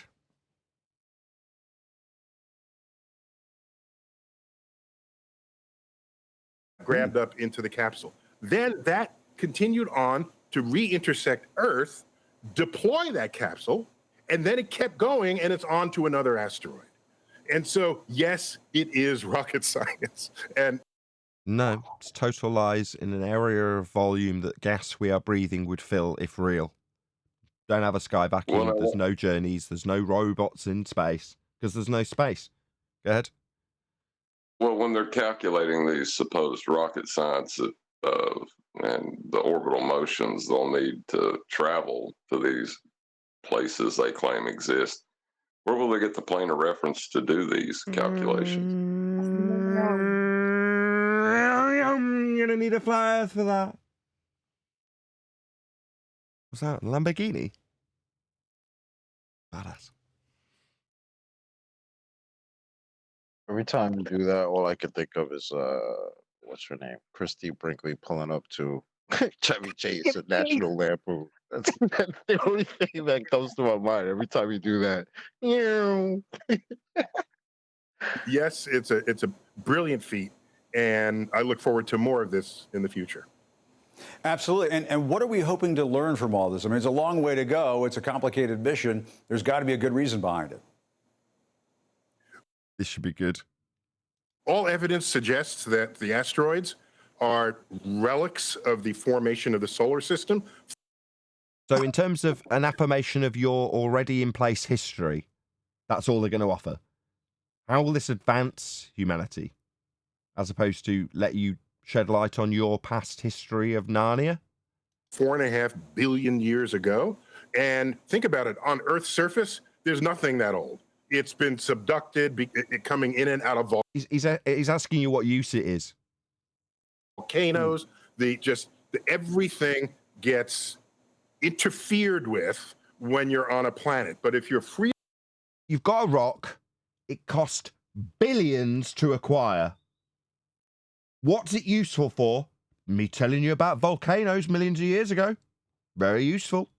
Sorry, this endeavour was really worth billions in terms of the amount of man hours and engineering to send something to a fake place that doesn't exist.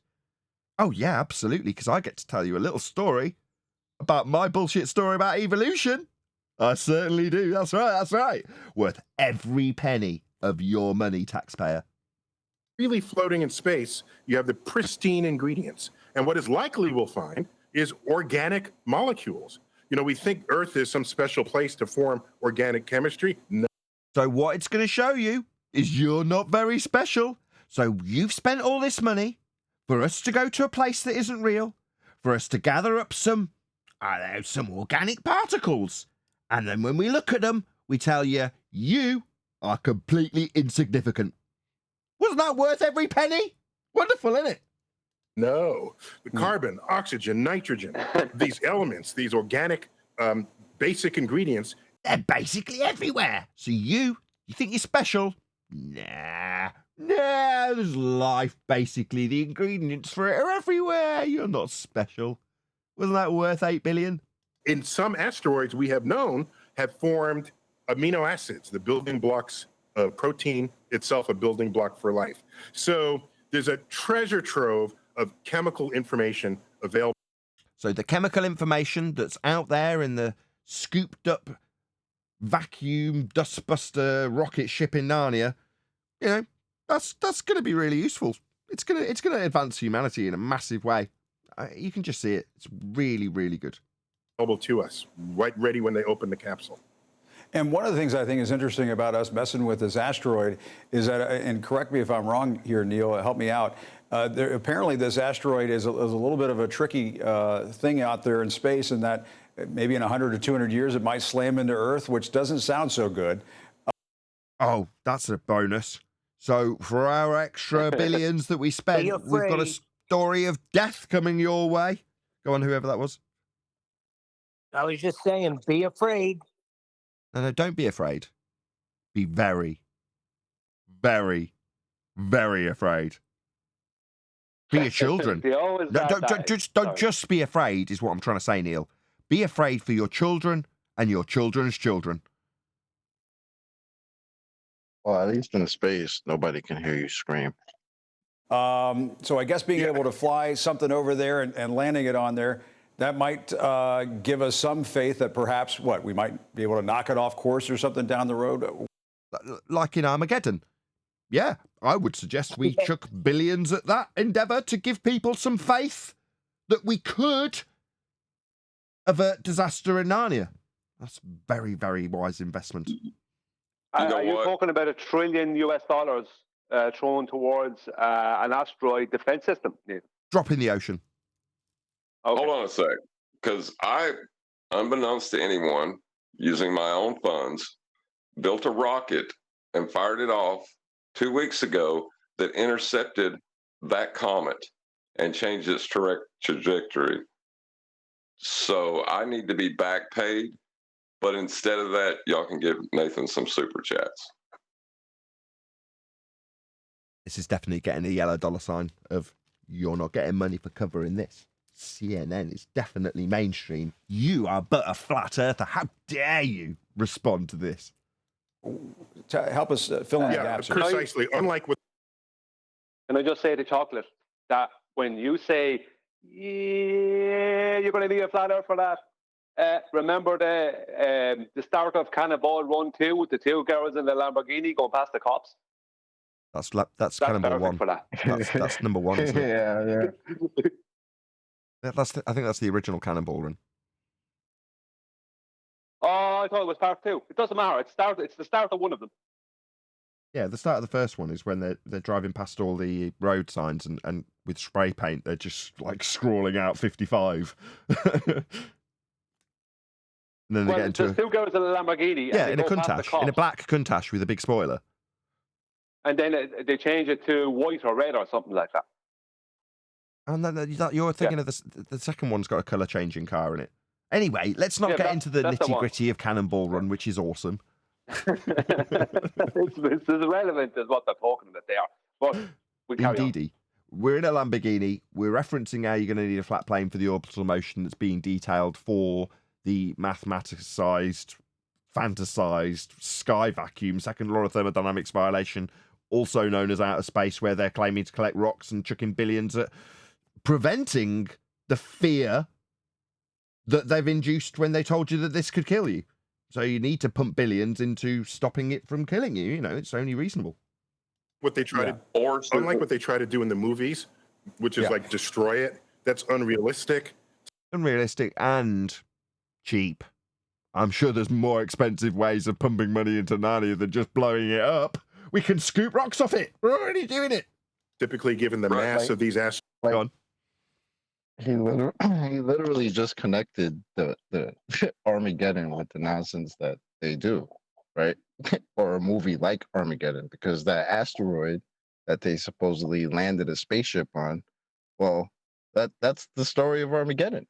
The only thing they had to spruce up was, instead of just going to that spaceship to land on this asteroid or to, collect samples of it, that asteroid is actually on its way to Earth and it's going to destroy us. So we need to send Bruce Willis and the gang to destroy it before he gets here. In 100 years. Maybe. Did you say they just had to bruce up or spruce up?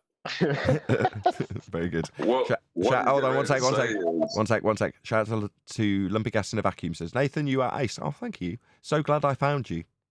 Oh, it sounds like you're my lover. Thank you for the super chat. But what he's getting ready to say is it doesn't make sense to destroy it. Instead, change its trajectory, which I have already done. Super chat, Nathan. I say exactly. Yeah, exactly. In the movies, that doesn't make sense for us to destroy it. It's gonna come and destroy us. No. We're just gonna, in real life, what makes more sense is we're gonna send this washing machine / spacecraft to this rock that's flying around, and we're gonna take samples from it. Right, you all just ignore. A sample machine. Sorry. Well, you're just ignoring the fawns and the beavers that have slaved over this stuff, and John just takes credit just because, because you were managerial in your role. It's outrageous, really. A lot of work went into this stuff for you to just take. No one beats the fawns. I wonder whether aircraft pilot doing a touch and go on the aircraft carrier is going to say about this.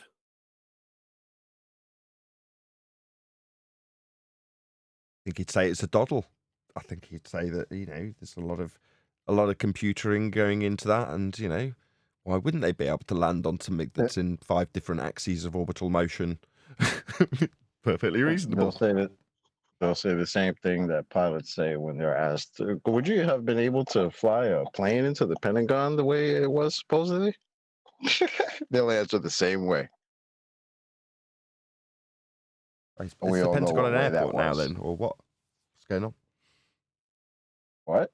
Is the Pentagon an airport now, or what?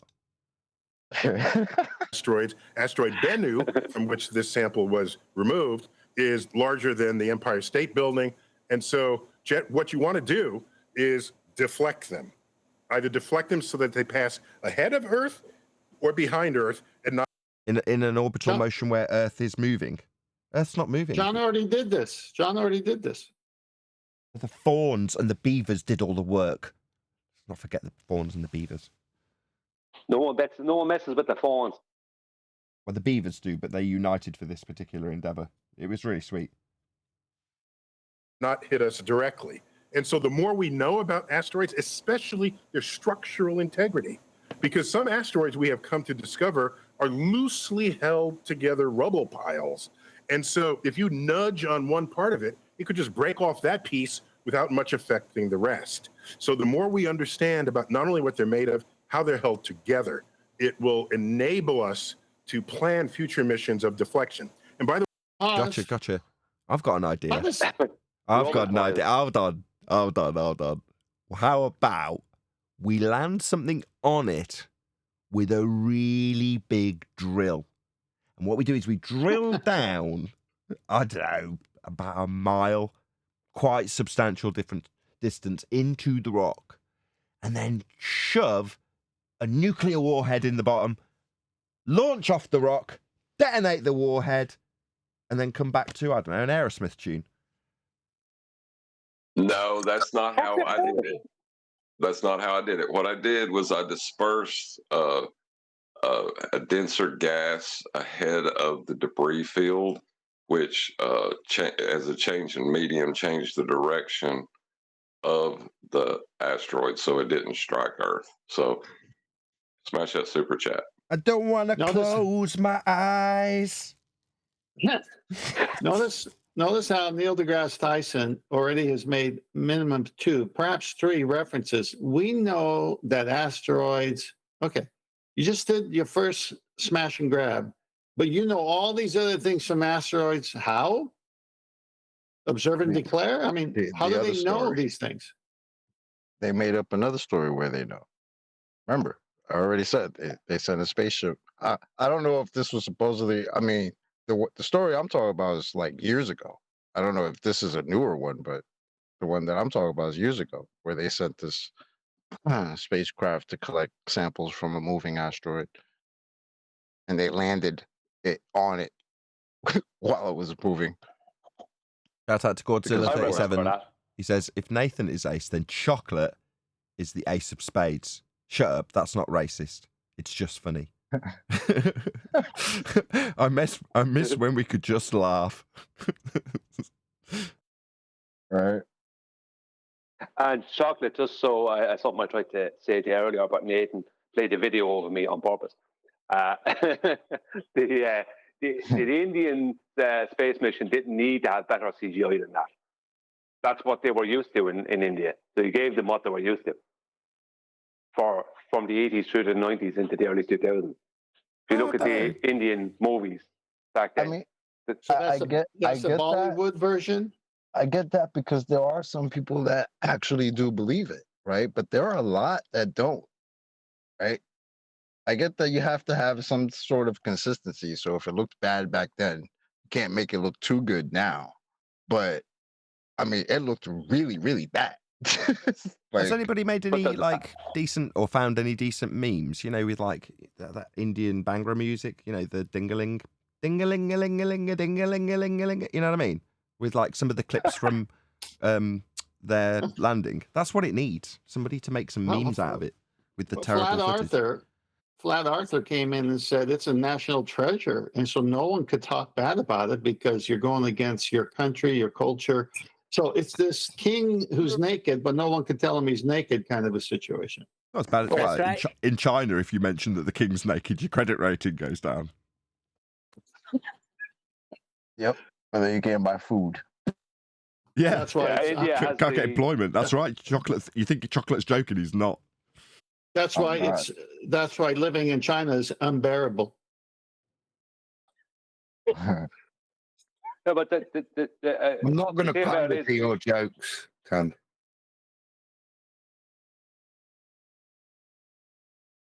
What you say, But you Adam? could always tear a strip off me, Adam. So I'm not going to pander to his bear jokes. I don't better. It's I just the don't naked understand why truth, nobody Adam. got my phone pawns. I said 3 times, no one messes with the phones.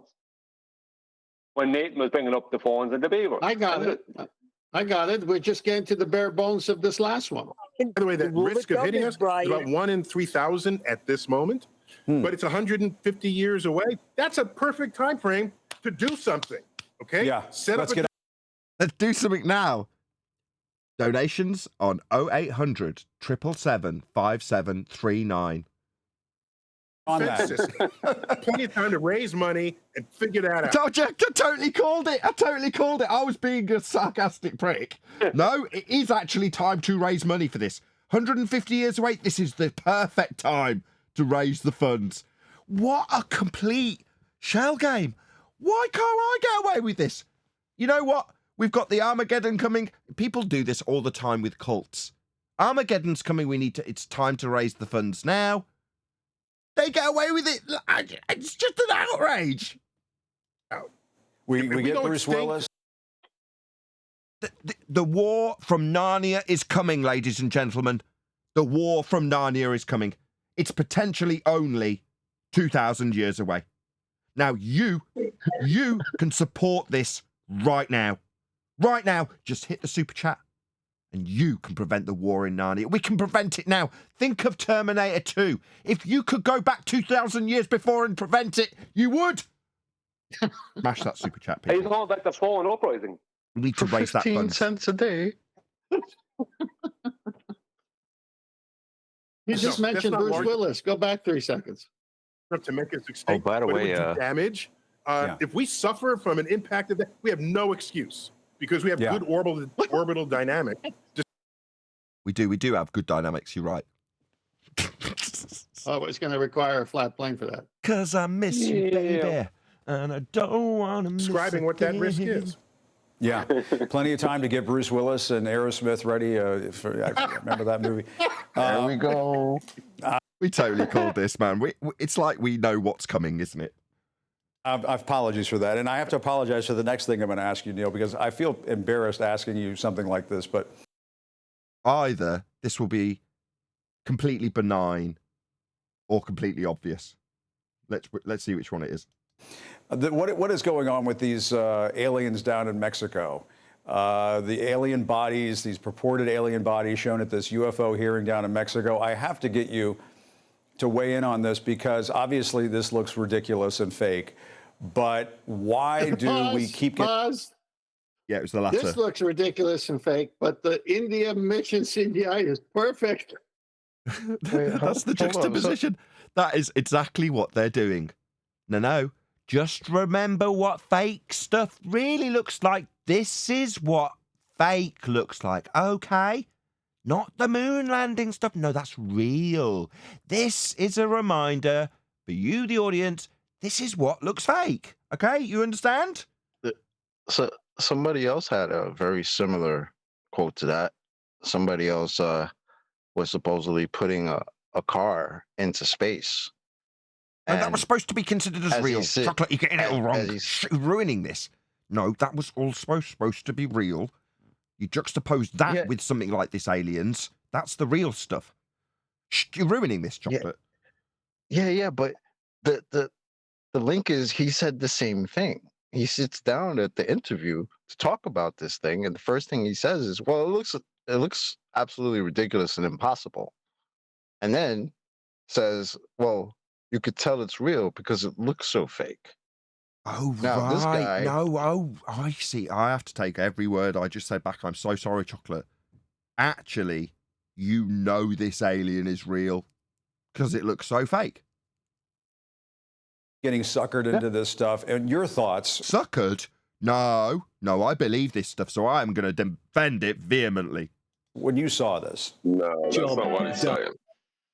What's he saying? He is saying that because this alien thing looks so real, it has to be fake. Huh? Just like that car looks so fake, it had to be real.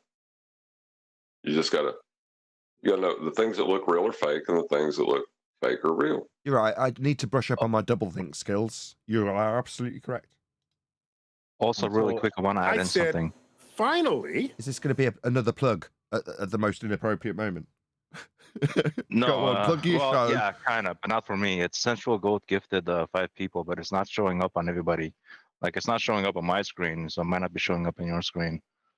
But I confirmed he gifted 5 people, so just a shout out to Central Goat. Oh yeah, it's in my. No, it does show up in my viewer track. Let's try that one more time. It does show up in my viewer activity, so and I didn't notice. Maybe scroll back and I don't know. I'll keep an eye on the chat. Thank you to Sensual Goat, who gifted 5 memberships. Normally I'd put it on screen, but either I didn't notice or something went wrong. But thank you very much.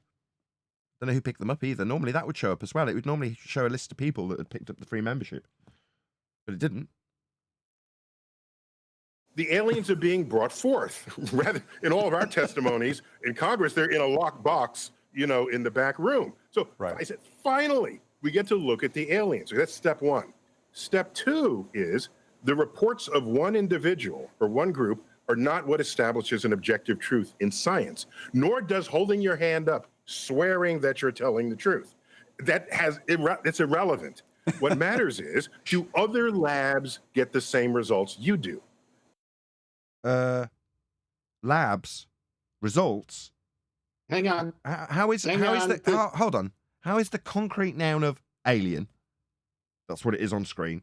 What's that got to do with labs and tests and science, cause and effect reasoning? It's just stealing valor and telling you that no. What matters is consensus. What the lads down the lab say is true, as opposed to what people put their hand up and just tell you is true. What, like you do, Tyson? You've just told him all about rocks moving past Earth. As Earth, traverses an area of volume we'd all be dead if we were living in a sky vacuum? So as we're moving through the second law of thermodynamics violation, there might be rocks going in front or behind you, and we need to spend millions and raise the funds now for that complete bullshit you just made up. But what, you put your hand in the air and say, absolutely, trust me, I swear, we might be flying through space and rocks might fly past us, but also might kill us. What, we just trust you on it, bro?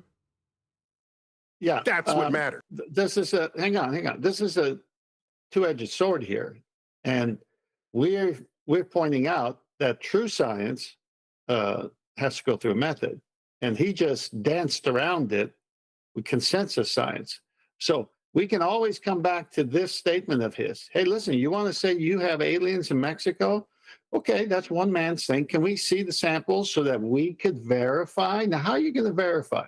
Okay, so you see, whenever they steal the valor of science for their BS, they also are stuck in the situation where Neil deGrasse Tyson finds himself, which is saying, well, how do I validate that this is a real alien? Well, good, Neil. How do we validate, observe, and declare when you look at something you call a black hole? How do we do that? The guys down the lab agreed on it. He just told you that as well. That's what matters. I call that science, says Neil deGrasse Tyson, and the scientists down the lab agree on this. Wasn't that made clear? It's not quite observe and declare. It's observe from a plane of reference and declare. Yes. Yeah, but the George Robank, the 3 guys in England said, we don't hear or see anything. And the guy from JPL says, no, there it is. There it is. This is George Robank, right? Bob, yes. Bob from NASA. Yeah, of course we see the return radar signal. It's right there. Right at 7 minutes, exactly where we would expect it to be based on heliocentric timings. Can't you see it? What do you mean you can't see it? Guys, at I the was a lab little didn't worried see that it. that whole display there is in front of a green screen, because that makes Never a it good thing. susceptible to people putting anything behind it. So what you do Right. now is share these samples. Very telling. Listen, these are cues because we have pictures of the ISS with a green and blue screen. What's the screen doing up there? And he's just saying it's there to trick you. Yeah, they're like laughing at you. Well, there you go. It's over. They're like laughing at you. Look, this is how you fake things. You put it in front of a green screen. All right, okay.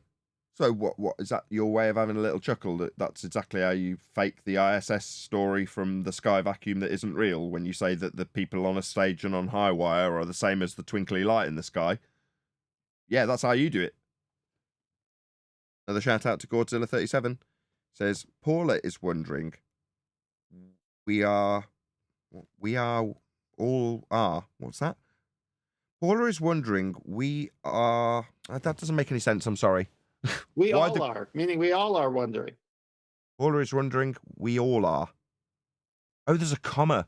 Sorry, I'm very tired. Paula is wondering we all are. Why the green screen? Gotcha. I got there in the end. Sorry, I butchered it. Thank you for the super chat. Well, actually, he's read it 3 times. They got more noise out of that when he butchered it. With other labs, skeptical labs around the world. And if they get the same results you do, you got something.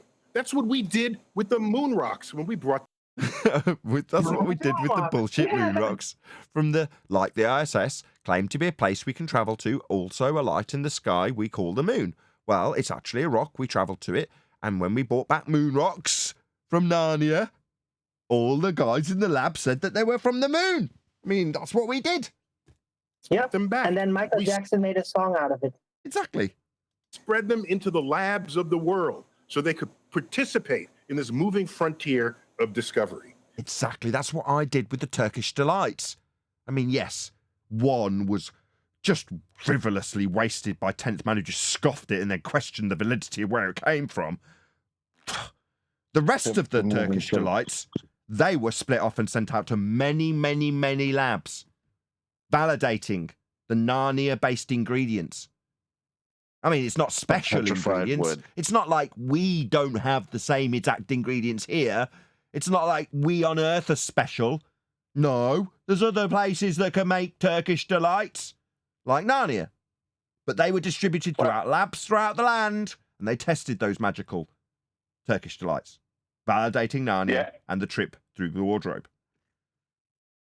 Yeah, and how they validated all this is they sent them the moon rocks that they found in Antarctica before they ever went to the moon to get moon rocks. That's correct. Perfectly reasonable. Another shout out to Lumpy Gas in a Vacuum, who says the moon rocks were wood. That's true. I was just going to petrified wood. So when they went to some of these labs, it came out as petrified wood, and the museum says these are fake. But according to Neil deGrasse Tyson, they went to all the labs, and they all said it was moon rocks. Yeah, but they found them in Antarctica before they ever went to the moon and got them. Yeah, but you know the ones in Antarctica have come from the moon. Yeah. Well, obviously. I mean, obviously. Obviously. Yeah, because you find them in Antarctica. Yes. Guys. Where else? Yeah, Adam, don't pipe up like you know what you're talking about. Where else would you find moon rocks? Bloody hell. No, but hold on. There's certain things we can conclude. If they found petrified wood on the moon, then that means there would have had to have been water on the moon, because you need water to actually petrify things. Space trees, Arwen. Hold on, Space I'm trees. asking Ziggy. Yep, that's correct. I used to love that show. Listen, Ziggy Stardust, David Bowie. Yeah, I remember that. No, that's Quantum Leap. Okay, That's it's what I was Quantum Leap thinking stuff. of. Ziggy All right. Stardust.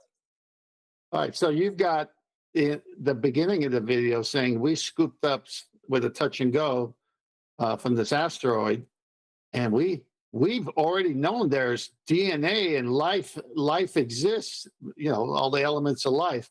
Well, you come over here and grab the soil, and we have the elements of the soil in every human body. I mean, my goodness, this is so jokey. Yeah. It was a smash and grab tent. Yeah, I'm sorry, smash grab. Ram raid. And until that happens, it's a sideshow at this point. And Neil, to make it to end it on a somewhat more serious note, given that we are developing the technology to land rockets on asteroids and collect.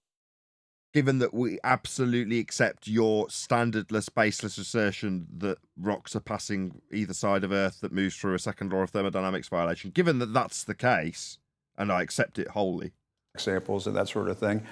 Do you think that there might be a time, might be a moment in the not so distant future where we will eventually develop the technology to detect some kind of organism, living organism other than ourselves out there in the... I mean, this could be summarized as, are there aliens? They already found that. They found bacterial life and all that outside of the Earth, supposedly. You see, this is where they should have been hazmat suited up, yeah? Because there's a serious risk of space AIDS that Neil... But you can only get space AIDS in space. On Earth, it doesn't do anything. If you go and get things, go and get space AIDS in them, and then you pick them up with just a baseball cap. Yeah, but those bacteria or whatever. Guys, no, this terminology's just been confused. I don't like it. They can't survive that Right, look. There is a very big difference between what used to be labelled as the gay plague back in the 80s, AIDS, and space AIDS. Space AIDS is a bit like the AA. So if you break down in an orbital motion in Narnia, you phone your space AIDS, and they come out and they fix your ship. Do you have any kind of faith or confidence? Now, space AIDS is due to prolonged loss of gravity, which is unhealthy for the body, and then microbials on the outside will overcome your immune system, and then you get space AIDS, which if you go back to Earth, you lose space AIDS because those bacteria can't survive the competition. That's wrong. No, you're confusing space gonorrhea with space AIDS. The people who help you in space are your space AIDS. You're thinking of space gonorrhea. Very good, Nathan. Very good. No, because it's an autoimmune deficiency disorder, which is AIDS. Driver. Yeah. Major driver of NASA. NASA has had a mantra for the past several decades. Give us your money and we'll tell you how dead you are in a few hundred years. Follow the water. Follow the water? What? How many times have they found water on Mars? It's got to be at least half a dozen. It'll be a revelation. Follow the money. Follow the money. Follow the bullshit. On Earth, wherever there's liquid water, there is life. Even the Dead Sea has life. Just doesn't have macroscopic fishes. Whoever named it the Dead Sea didn't have a microscope. Okay, so that's true. So what we've been there's water on Mars, on Jupiter's moon Europa, and beneath the frozen surface. No, there isn't. These places aren't capable of visiting. These lights in the sky. There's no justification for saying there's trips to them to justify saying there's water on them. It's just lights in the sky. Water is a code word for liquid assets. He's really begging for money, like you said. I saw the movie Europa Report. It was a good movie. People went to space. How does he get away with claiming all of these things without any validation whatsoever? How are people still blinded by this? The third time, the guys in the lab all agreed. Well, you see how he doesn't need any of that validation until somebody brings up aliens. I've noticed he's done this before. Neil deGrasse doesn't like talking about aliens very much. So it's all about the scientific consensus. When someone brings it up, then he goes to what science is supposed to actually be, because you guys say consensus, but I hear talking about systematic experimentation, right? If everybody has come up with the same thing using the same hypothesis or whatever, right? So that's been validated. But he only goes there when someone brings up aliens. Other than that, we could talk about landing washing machines on rocks and all types of shit. Rinse and repeat. The scientific method is only legitimate because people, through consensus, are agreeing upon that it is legitimate. Your mic sounds terrible, John, and you have had a role reversal today, Arwin. I don't know if you want to drop and rejoin. kept warm by the gravitational stress coming from Jupiter and surrounding moons. And it's an ocean of liquid water, more water than is here in Earth's oceans, and it's been liquid for billions of years. So yeah. Gravitational stress. Have you ever heard it that way? Hold on. That's a new Hold on. one. What's that sound? You're gonna need a flat Earth for that. Oh, that was a Bugatti.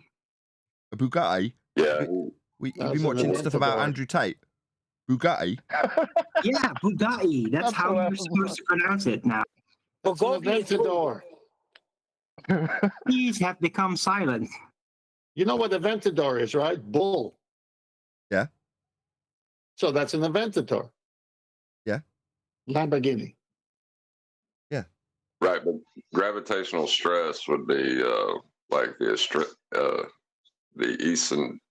eccentricity of horizontal plane. So, where is there a horizontal plane on Jupiter? Indeedy. Thank you for bringing me back to the Lamborghini. Yeah, I want to go ice fishing on Europa to see if something happened there similar to what happened here on Earth. So you got the seed planted firmly in your mind now, ladies and gentlemen? The idea that there's billions that have formerly been used to brainwash you into the notion that you might die unless you preventatively raise the funds to stop that happening in 115 years or whenever he said it was going to happen. But now you're left with the idea that he, and therefore you, by extension, could be, potentially, ice fishing on Europa? What? Is that what you gave us the answer when he said, what's this going to, do for us? What use is this scooping up rock? Well, eventually we'll be ice fishing on Europa would have been a much better answer. But because it's so far from the actual reality that doesn't exist in Narnia, sky vacuums, you just put it at the end as some wishy-washy sentiment to leave the audience with? Nah, it's very much a seed to keep you enticed. You've got to have a little bit of love. These narcissistic tricks of abusing you with ideas of death and fear. Well, you've got to have a bit of love bombing at the end of that. Might be going ice fishing. So this has been a major search. The fact that some UFOs and aliens show up, okay, but we're actively looking, and we need something better than a fuzzy image. And the new here. What time have we got? 7 minutes 44. We need something Go better. to the picture. I was just about to go Master back to B. it. Hold on. Sorry, what's this? I'm pretty sure I highlighted this at the beginning. It says asteroid sample lands in Utah desert after 7-year trip, and then we had this image. And I was like, what the hell is this? But we need something better than some crappy grainy images, do we? Tyson? Oh, how interesting that there was one that opened this segment. And it's been liquid for billions of years. So yeah, I want to go ice fishing on Europa to see if something happened there. I got it. Similar to what happened here on Earth. So this has been a major search. The fact that some UFOs and aliens show up, okay, but we're actively looking, and we need something better than a fuzzy image. And the new hearings in Congress, where they're now inviting people to send in their data, we all have high resolution data detection devices. Perfect time to crack the nut of all of the UFO or UAPs. Sorry, they were rebranded. So my moans about us having high resolution cameras right here in our very comfortable seating positions as we speak. And then we got this right at the beginning. This utter garbage. Where is it? There we go. What are you talking about? That's not a high resolution image of anything. Ended. That's right. The government. I'd like to bring up another congressional hearing that happened in 2019 with Susan Wojcik, is it? The CEO of YouTube at the time, being asked, what are you going to do about the flat earth? Remember that one? He seems to have never heard of that. You have to link it, Brian. What do you mean? Yeah, he just talked about congressional hearings where they're talking about how they're going to prove aliens and all this sort of stuff. But in 2019, there was another congressional hearing about how they're going to shut up anyone talking about how there basically isn't aliens and a globe. Well, I don't know about aliens, but a globe and a heliocentric system model, that the Earth is flat. They're shutting all those people up in 2019, and they're making a point of making sure that YouTube shut them up and don't promote them. Well, don't promote them at least. Back in 2019, that was a congressional hearing as well. So which one of those has relevance and is real? Which one should we pay attention to? Right. Do we pay attention to the suppression of something that would avoid the fundraising for the 100-year event that might occur, that we need to definitely prepare for now? I'm pretty sure that the, 55 million a day that NASA get is going to be at risk if people are talking about flat Earth. So that needs suppressing. But meanwhile, we've got to go ice fishing on Europa. So that, that should be put in front of Congress too. Yeah, high-res images of aliens. Yeah, that needs to turn up as well around the exact same time as I'm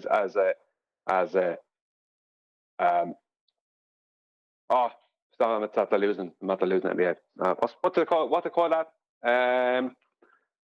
Technology, the most prevalent technology we have at the moment in the world. What's it called? I'll tell you what. I'll tell you what. Answer my question. Answer the question. What's the most prevalent technology we have in the world at the moment? The newest, most prevalent one? Oh, AI. AI, yeah. Just exactly when AI is turning up, now we need high-res images of aliens. Right now. Sorry. It's the same. Just a coincidence. Go ahead, John. Well, just to get back to fishing on Europa, since I was kind enough to go ahead and stop the comet from destroying Earth, if you smash that super chat, we'll go get you some fish from Europa for just a fraction of the price that NASA would do it. I was looking into that, John. You can go, but they recommend you get vaccinated against space AIDS for that trip. Look, that's racist, right? Number one, the AIDS are not a race of people, and you don't need inoculation against them. They're very helpful if you break down in space. Just think of them as the AA. To their members, they're the fourth emergency service. Space AIDS. I think we're conflating things. This is space AIDS, the one that people got from bumming space monkeys. No. Well, I'm more. No. You're thinking of the Murcielago bat. I'm more worried about the space bears that will be along the river where we're fishing for, Europa salmon. That's going to be dangerous. Europa salmon. Yeah. The bears will come and get you. Has anybody seen the advert for Twix, where there's these two twins sat and they're opening a Twix and describing how delicious it is and they enjoy munching it, and the other one says, I enjoy snapping them in half. And then behind them, there's two bears. And they're going, it doesn't matter which one you pick, they're both delicious. I like them when they snap in half. And they're talking about the twins. I saw how they're going to eat I them. See that one. I saw it. It is. And we'd like to see him one of these days. I look forward to. Yeah. Nobody doesn't want to meet the aliens. I love that. What? Aliens are people Love from. to meet aliens. Let's just break this down as they've spoken about it so much, right? In terms of literal terminology with definitions attached, aliens are real. What are they? They're people from a different world. What do I mean, different world? Well, all of the different discovered continents and countries were described as new worlds. And where were they discovered? Well, they were discovered out in space. Space, you say? Yeah. Out towards the horizon, where the new worlds with their aliens were, fact, discovered. Don't have to look very far back in history to find them being described as new worlds. What's that you say? Third world country? I wonder why they called them third world. Oh, my bad. Developing country. Can't be calling them third world. People might get the wrong idea about these worlds with aliens. Because that is precisely what we had while we were discovering new land and new territory and new worlds out in space. Well, that had to stop. Now the new worlds are on lights in the sky through a sky vacuum wardrobe. That's what you've got. No new discoveries because you're looking up in the wrong place. You're looking in an empty area. You're looking at the sky for soil. That's what he's describing. He's describing getting soil from the sky. Emperor's New Clothes doesn't come close. That's what he's... Let's break it down just one more time in those words. Tyson is telling you, the audience, that he has acquired soil from the sky. It is utterly absurd when you actually break down what he's selling you. It's so stupid. Smash that super chat. We can get you soil cheaper. Yeah, it is. It's ludicrous that that is like. I mean, most people can't break it down like that. Like you just broke it down. That is exactly what he's claiming. Yeah, you can see directly straight through. You are his anti. You're the anti Neil deGrasse Tyson. Like you, out of everyone else that exists in the world, there's no one that breaks him down like you. Yeah, you can't get much more. That means Nathan's got than that, Brian. on Thank Neil you. deGrasse Tyson. Sorry, go ahead, 10th. I said that means Nathan's got some dirt on Neil deGrasse Tyson. Boom. With that, I'm going to say, if you're watching this on either Nathan Oakley 1980 or Nathan Oakley premiering streams, then stay tuned as there will be an after show to. No, now that's really vague, isn't it? In comparison, because I mean, the Northern Lights will be an like if you didn't know. Like not that we didn't know, we don't know. They just because they gave us a story, like we know that their story is a load of rubbish. So technically, the Northern Lights are an unidentified aerial phenomenon. So what you're saying is they totally removed it from being a physical thing. Yeah, it's not physical anymore because UAP doesn't employ physical. Doesn't employ physical solidity. You know what I mean? It's not solid. It's not an object. It's not I think you're onto something there. Well, that makes no. There's no sense as to why did they move away, and they are constantly doing it. They keep on throwing out this UAP and avoiding the term UFO. Well, UAP. They're doing that, Brian, in all phases of our world now on many subjects, as you know. Don't want to go into all the ones that are obvious, but the whole point is they got to rephrase everything. Now, is that because they're greasing the skids for something that's just a phenomenon that man could make happen, which then they'll say is aliens, which would be a substantive thing? Well, they're being honest when they use the word UAP, because the stars are UAPs. The sun is a UAP, the moon is a UAP. Unidentified aerial phenomenon. You don't know what it is. It's something there, but you don't know it. Right. No. Those things aren't unidentified. It's like saying the ISS is unidentified. No, it's identified as the ISS, therefore not a UAP. It's one that's not identified. What's that like in the sky? But they know what the ISS is. Well, what I mean is that they know what they claim it is. The point is that it's technically, if we go by what they actually know, the sun is a UAP. Oh, I see what you mean. Based on our standards. Well, you don't have the slightest idea what the sun is. Telling me you've identified it as a burning ball of gas in a sky vacuum doesn't make it so. Therefore, it's a UAP by the standards of realism that you don't know what the sun is, or the moon is, or the stars are. Yeah, I'd agree with that, Brian. But they're being honest when they're using that term. Just 1 second, Ted. My point is that they're being honest when they're using that term. And they are literally just pointing to the stars, sun, and moon, whatever. Northern Lights. Sorry, Ted. Go on. No, I was totally backing what you said. Nathan was rounding off the show, so I may have missed it. What Brian is saying is that by them claiming UAP, all they have to do is say phenomena. Whereas before it was UFO, it was object. An object. So it's an object. Is an object a phenomenon? I don't know. Okay, but the whole point is now they could create a man-made phenomena and say whatever they want it to be. Yeah, they can do that. I mean, the point is that all they have to do is claim that something is unidentified. But Operation in reality, Blue Beam. Well, in reality, the moon is unidentified. You know, in reality, not what within their story it's not, but in reality it is. So in reality, the moon is a UAP.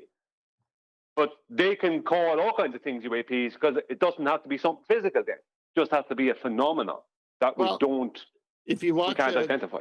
If you watch David Copperfield or any magicians, especially the really good ones, they make things appear, disappear, physical cars that were there are no longer there. These are the things they're up to next to fool the masses. We know it. Amen. And I want to say studied at again, I know I college. said it before.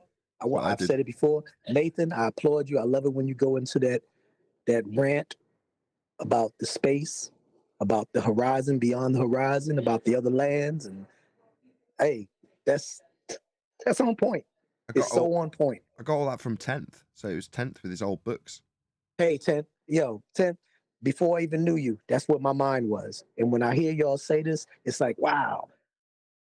Not that I only one that got it, but there's others, there are more people that get it. You understand?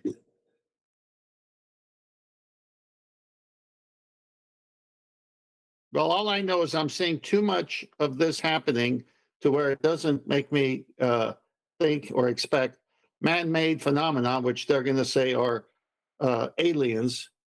That's how they're going to trick everybody. They're setting the stage, right, Ken? Yeah, definitely. They set it daily, every day. Even this Neil deGrasse Tyson video. They're just setting the stage. Well, I know as a Christian, as the Bible explicitly says, Satan and the power of the air, and he's a deceiver. So extra dimensional beings spiritually do exist, but aliens, which is how it's going to be titled, but they have to grease the skids for that. So yeah, if tomorrow we meet with a extra dimensional being, I already know space is fake, so I already know it's a spiritual deception. It's not going to be an alien from space, but they want you to think it is. Yeah, but Tent, that's what's scary, because that's what I mean about this whole people claiming they're Christian and still buying into this heliocentrism. They're going to be fooled. Is that going to be the great falling away, maybe?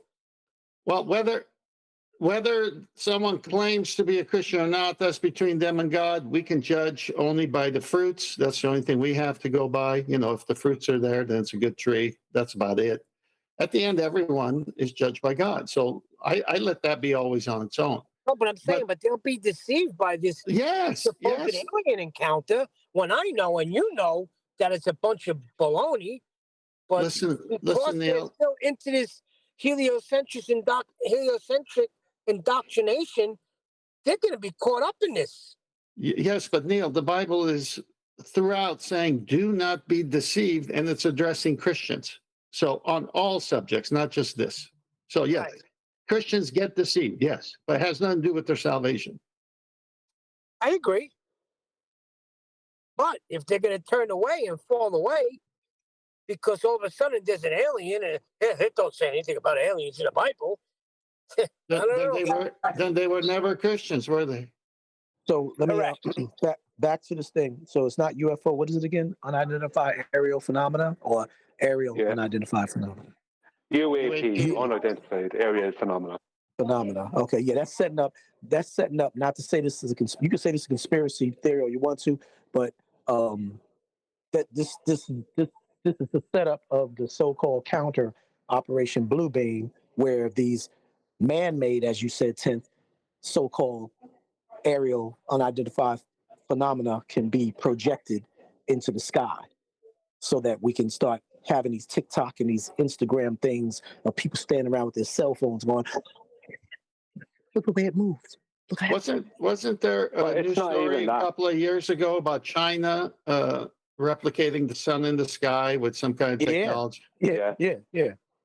But it's not even that. When they're using the term, my point is, when they're using the term UAP, they're actually trolling you because they're being honest. They're literally telling you, we don't know what the sun, moon, and stars are. They're unidentified aerial phenomena. Now, that also leaves open the door within their world of lies to call anything a UAP. So any phenomenon in the sky, it doesn't have to be something solid like an object. So there's no UFO. It doesn't have to be an object. Any aerial phenomenon can be called, that's unidentified, can be called whatever they want to call it. But the real root of this is them literally being honest with you. They're telling you we don't know what they are. We're just telling you that we do. That's how I'd read that. Yeah, I'm going to go against that.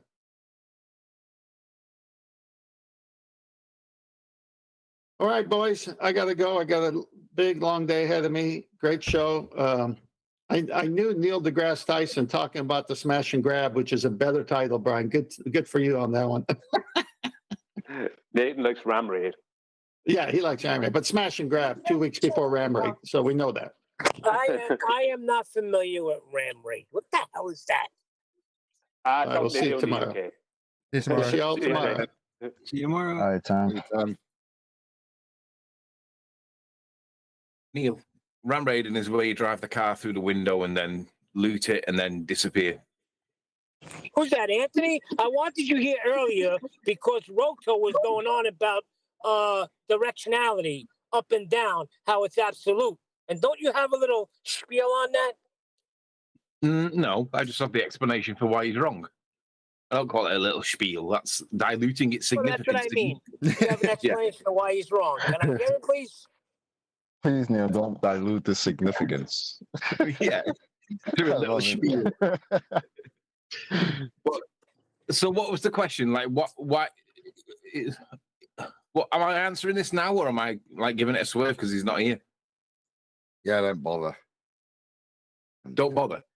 Guys, does anybody mind if I hog the mic for a minute or two whilst I read the best example of a nuh-uh you'll ever meet ever? No, you don't. You better read it, haven't you? It is the best example ever. But it relies on other people, like Arwin, not to interrupt while I read it, because, like, basically, you know, Rachel obviously released a video of Arwin and how whatever she was upset about, and I was in that video, and I wasn't. Great points. First, me not interrupting you, and first thing you do is mention my name in something. Brilliant. I was wondering how long it'd go. I didn't think it'd be that quick, to be fair, but 10 seconds. 10 seconds. But in that, I wasn't defending Rachel in that video. I wasn't attacking either. I was just recognizing that in that Fight the Flat Earth interview, she never once said it's a ball, despite being pushed into it repeatedly by Fight the Flat Earth. And even though his cheeseometer was reading like off the scale, I'm hoping some of you have watched it to realize and recognize that how bad it actually was. But she did a video response to Arwin or against Arwin because Arwin was basically she wasn't happy with him, and obviously I was in that video, and it's kind of like the way I saw it or the way I see Rachel right now is this is her final hurrah. She did say that she wasn't going to be making any more videos, but yes, she done one. So it's not really it's a goodbye. It's not really a goodbye, but you can think of it as a goodbye. She hasn't gone yet, but anyway, let me read to you what I said to her, and this is like my final word to her because I didn't really like not actually your final thing to her, just like she's not finally last time here. Yeah, your final spiel. It's not my final spiel, but we can think of it as the final spiel because she's not actually gone yet. And the nuh-uh comes like ever so badly timed, like obviously right at the end. But just give me a minute while I dig it out because it's honestly it's perfect. A perfect example of how basically how bad they are. Right. So where is it? Has everyone watched the video? I posted it because I saw it last night and thought that was weird. Yeah, the Rachel one. Yeah, I watched it. Yeah. I watched it. There was an appeal to Tony fallacy at the beginning, and then this weird montage of Arwin eating. I don't know. You went after Arwin? Yeah, man, but that's just because it's not like that. It was really weird. If you should watch, how long is it? It's about 6 minutes. 6 minutes. Yeah, 6 minutes. But check this out, right? I only looked at it. I haven't actually listened. It was about a minute of you eating something. So bear in mind that if you haven't seen Fight the Flat Earth's interview with her, this might not relate too much because it picks on some of the points that she said in that interview. So I'm addressing it from the normal perspective, but without attacking her. I says to her, The infighting is only bad on the surface, superficially. The ball earthers have infighting, but they hide it at all costs. The rumpus is outcast by them because he says things that anti-flat earthers disagree with. Rare moments you will catch them disagreeing, but it is very subtle. Gravity is the best example. Scott Veitch claims to be the son of an astronaut. He wrote an article on how gravity is a force. You can find it with a Google search. Nobody in physics agrees that gravity is a force. You have done the research yourself. You know this is factually true. Nobody in physics today thinks gravity is a force.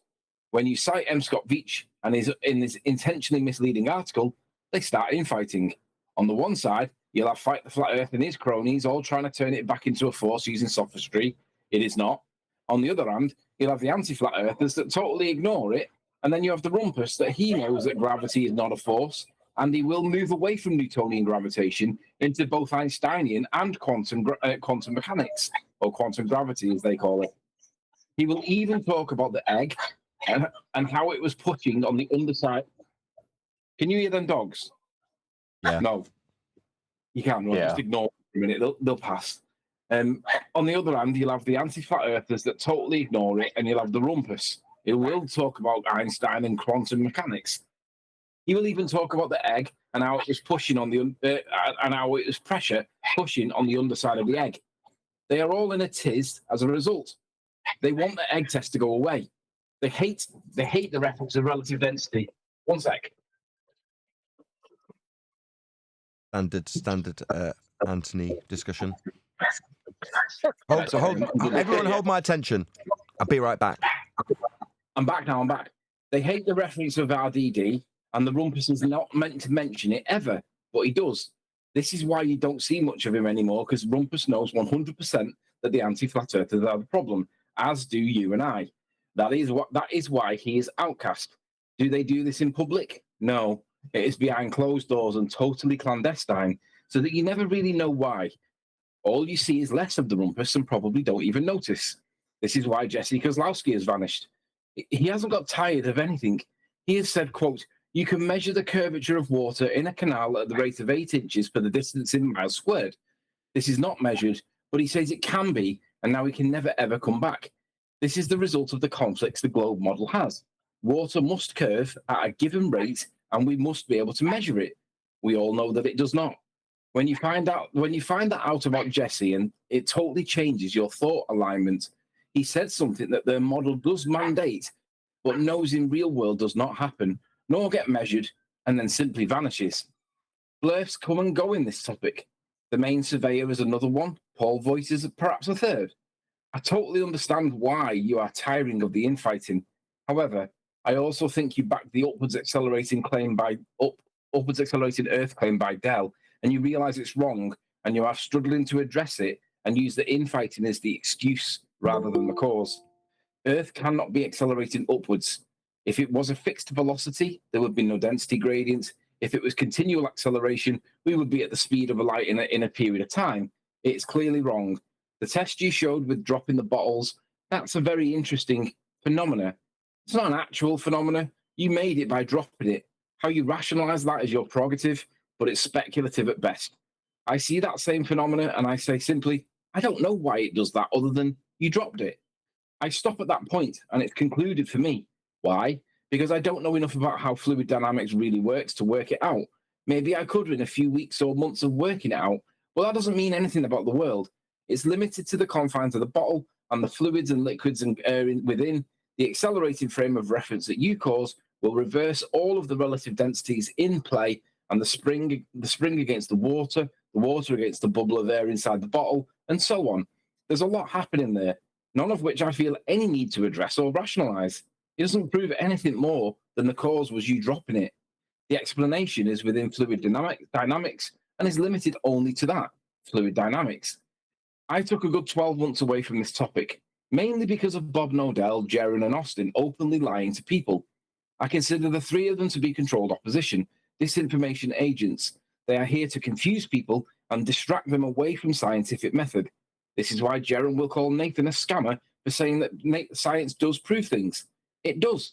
It also weeds out the liars and the deceivers from the cause of effects. Jaron, Bob, Austin are those liars, and science weeds them out. That is the good thing about science. It is empirical, not rational. Empiricism trumps rationalism. The pondering of science and how Bob and Jaron do it is philosophical at best. It's rationalist. Rationalism is the antithesis of empiricism. Science is empirical and it trumps rationalism. Bob hated that Austin bathes in rationalism like a hippo in mud. Rationalism is essentially pseudoscience. It is always misrepresented as science when it's literally the ponderings about why we might be here based on logic and reason rather than empirical evidence and nothing more. Oh, the sky can't be a vacuum, Rachie. You said to fight the flat earth. How do you get into the region of space in the first place to establish that a container was needed? End quote. And fight the flat earth lapped it up like a kitten lapping up milk. You're trying to prove the negative rather than realizing it's the positive claim that needs to be proven. You don't go into the Sandusky vacuum chamber in Ohio to see if humans die when exposed to deep space vacuum. You know they'll die even with a moderate change in pressure, let alone the pressure change that they claim in space. But in an astronaut suit, they claim that you can withstand that. Yet there is no evidence of NASA testing spacesuits because the suits don't do what they claim, and you don't need to prove the negative. They need to prove the positive. Show us Neil deGrasse Tyson in a vacuum chamber in a spacesuit and him not dying. They can't and won't ever do it. This is why Mark Sargent said that he would do it so long as somebody from NASA went in there first. Obviously, he was ignored. You are mixing with the snake oil salespeople and do not realize it. You need to remember who has the burden of proof. It is he that makes the positive claim. This means that we don't have to go into space to see what happens to gas. By the way, Fight the Flat Earth told you to imagine a single gas molecule sitting somewhere in deep space on its lonesome, and then they put a planet right near it, and it would start to head towards the planet. Rachie, gas molecules do not sit still. They are not solids. They are always moving and always at high velocity. They cannot sit in deep space motionless like Fight the Flat Earth got you to imagine. That's the key word, imagine. Secondly, the temperature of deep space is said to be absolute zero. At this temperature, there are no gases. All matter is in solid form and condenses accordingly. There is no gas in deep space, none. There is zero science showing that a gas at close to absolute zero exists. The closest they can get is superfluid helium, which has some neat properties, but it is not a gas, it is a liquid. This means that you should not imagine a single gas molecule in deep space as Craig asked of you. You've been deceived by the blurfs and are not up with scientific method, the burden of proof and the ranking of evidence and how to work out good from bad. And although you do spot the contradictions, you said that Fight the Flat Earth does not. You said that FE Flat Earth does not have enough explanations for some things. Well, if we had NASA's budget, we could do an awful lot of explaining, but it isn't even necessary. Apply Sherlock Holmes' principle. You might not know who for certain was the killer, but you can rule out who could not be. If anybody has an impossibility, they cannot be the killer. The globe has many impossibilities. The sky cannot be a vacuum. Us breathing air debunks that claim. If there was a vacuum, we could not be breathing. It's literally that simple. Even if gravity was a force, it could never be strong enough to slow down gas molecules at moving at 400 to 600 miles per hour. The kinetic energy of gas molecules is many times stronger than gravity ever could be. It is comparable to a freight locomotive cruising at 60 miles an hour on the train tracks and you skiing behind trying to slow it down. It isn't going to have any effect on slowing down the train. You are not able to create anywhere near enough force acting on the locomotive to slow it down. Frictional losses are much more effective than your braking attempt by skiing at the back. Gravity cannot be the container, even if it was a force. Take a break. Learn about science, what it is, and most importantly, what it is not. There is no science for gas pressure next to a deep vacuum. There is science for this being impossible, but nothing for it being possible. Nothing at all. Pascal's law is the proof. There is no directionality to gas. There is no gradient in a container if it's a single gas. It is homogeneous. Even where you get inhomogeneous gases, the only layering you see is because it's contained. Remove the container and poof, you debunk the globe in that one example. Stop buddying up to people like Fight the Flat Earth. He is an ugly human being. He is not honest. He is not sincere. And the cheese that he was showing you was disgusting in that hangout you had with him. He is doing that because he needs you to say the words, it's a globe, which I didn't hear you say once, by the way. I saw him try over and over and over again, but you resisted. You don't need to be a flat earther. Just look at the evidence and be an empiricist. These anti-flat earthers do not matter, but the science does, and they don't have any. And here's the Fight the Flat Earth responds to it by saying simply, there's been some more messages since then, hang on. His response to it is, come on, Fight the Flat Earth, where are you? Sleeping Warrior, everything that you just said there is wrong. That's literally all he said in response. But everything I said there is actually true. He is an ugly human being. She has been deceived. She's backed the wrong horse with the upwards accelerated Earth. I think she knows that, and we can see that. But I totally empathise with how she's being bullied out and emotionally bullied. I totally get that. Because we all feel it at times. You feel good. Hold on, that was his rebuttal, Anthony? By saying you were wrong about everything? Oh, that checks out. Hang on, Anthony. Did Rachel, first of all, I'd have a problem with a lot of what you wrote. I'm not going to go into all of that right now. Did Rachel respond, and how do you know that she's being emotionally manipulated? You can't divine her motivations. She hasn't read it, but there is one like to it that's not me. So I don't know who it is that's liked it, but she hasn't responded to it just yet, but she will do. Well, she might not do, actually. She'll probably not respond to it because I'm a little bit critical of her, right? But I totally understand how she feels frustrated and the infighting, because I hate that as well. But this demonstrates the importance of why Bob and Dell shouldn't be pushing out bullshit, because it causes this effect. And I know she's going to resonate with that because that is how she feels. I can see it. Again, if you watched the interview with her and muted it, you could see she was sat on that chair like she was being battered all of her life. She looked like a big, massive victim. She's knackered. She's exhausted, tired. Why would she, hold on, why did she even put herself in these positions? Well, why does she make a point of having a 2-hour conversation with Fight the Flat Earth and that never comes to talk to us? But besides all that, I need to ask you something. When you said Pascal's law, are you talking about Pascal's principle? Yeah, Pascal's law, Pascal's principle. That doesn't apply to gases. Yeah, it does.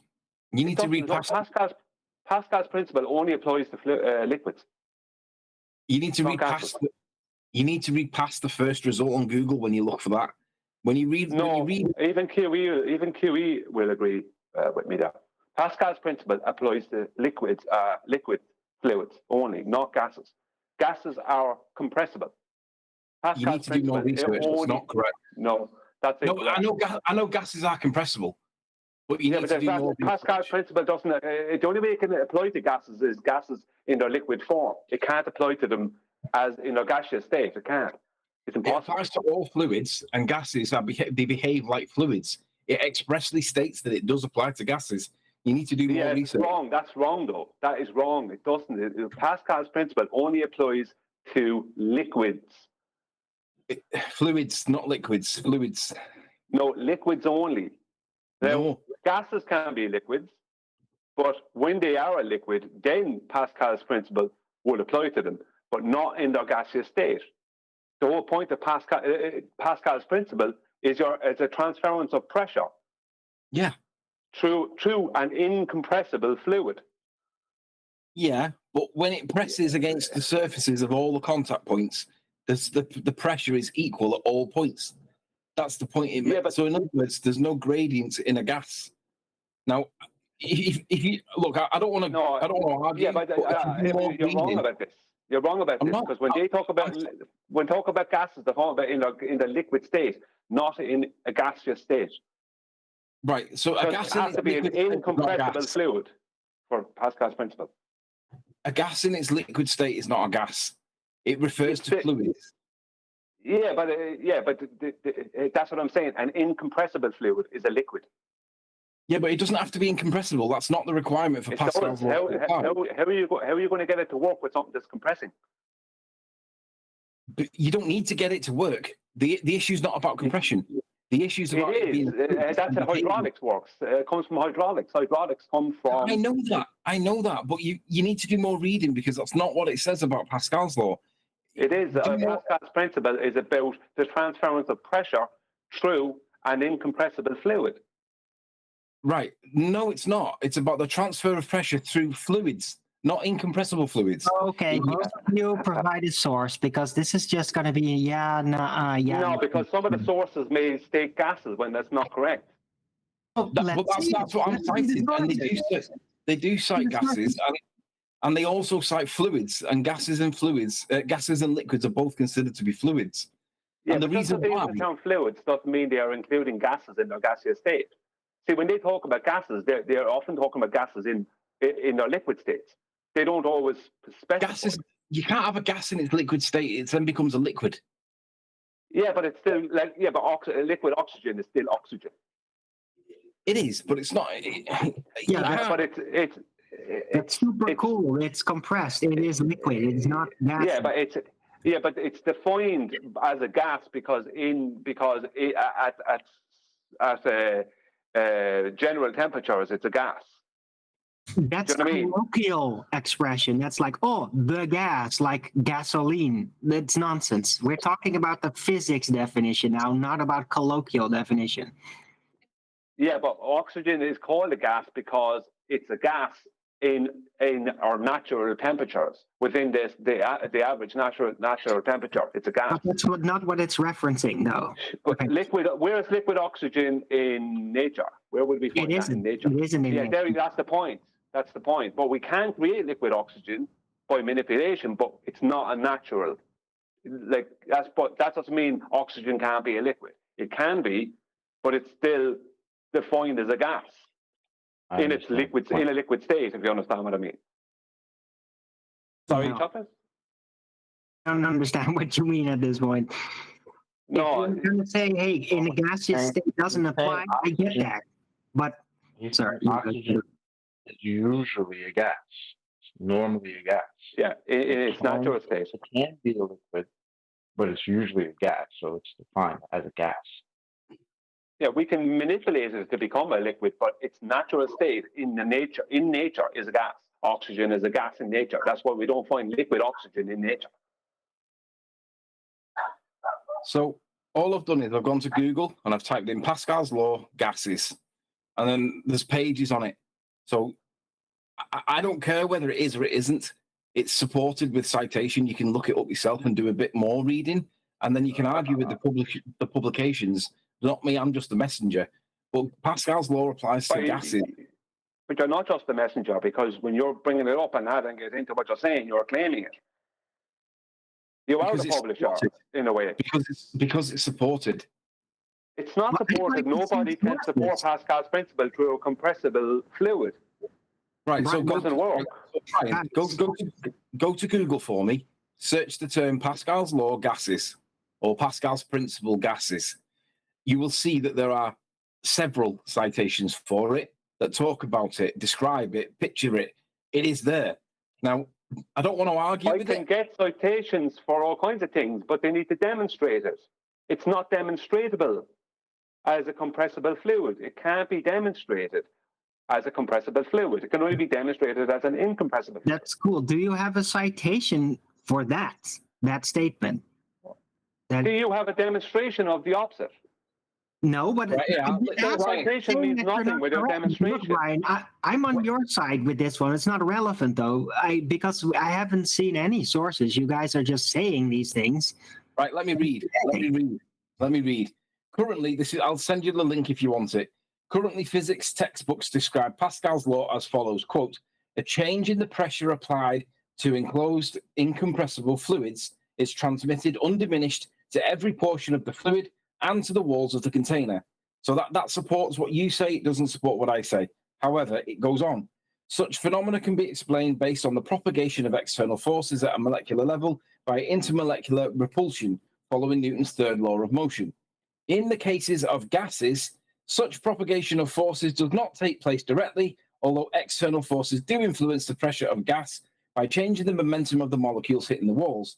There is therefore a relationship not necessarily identical to that stated in Pascal's law, However, under certain conditions, Pascal's law remains as a fairly good approximation for gases. For example, the International Standard Atmospheric Model has assumed that the atmosphere is an ideal gas following Pascal's law with satisfactory results.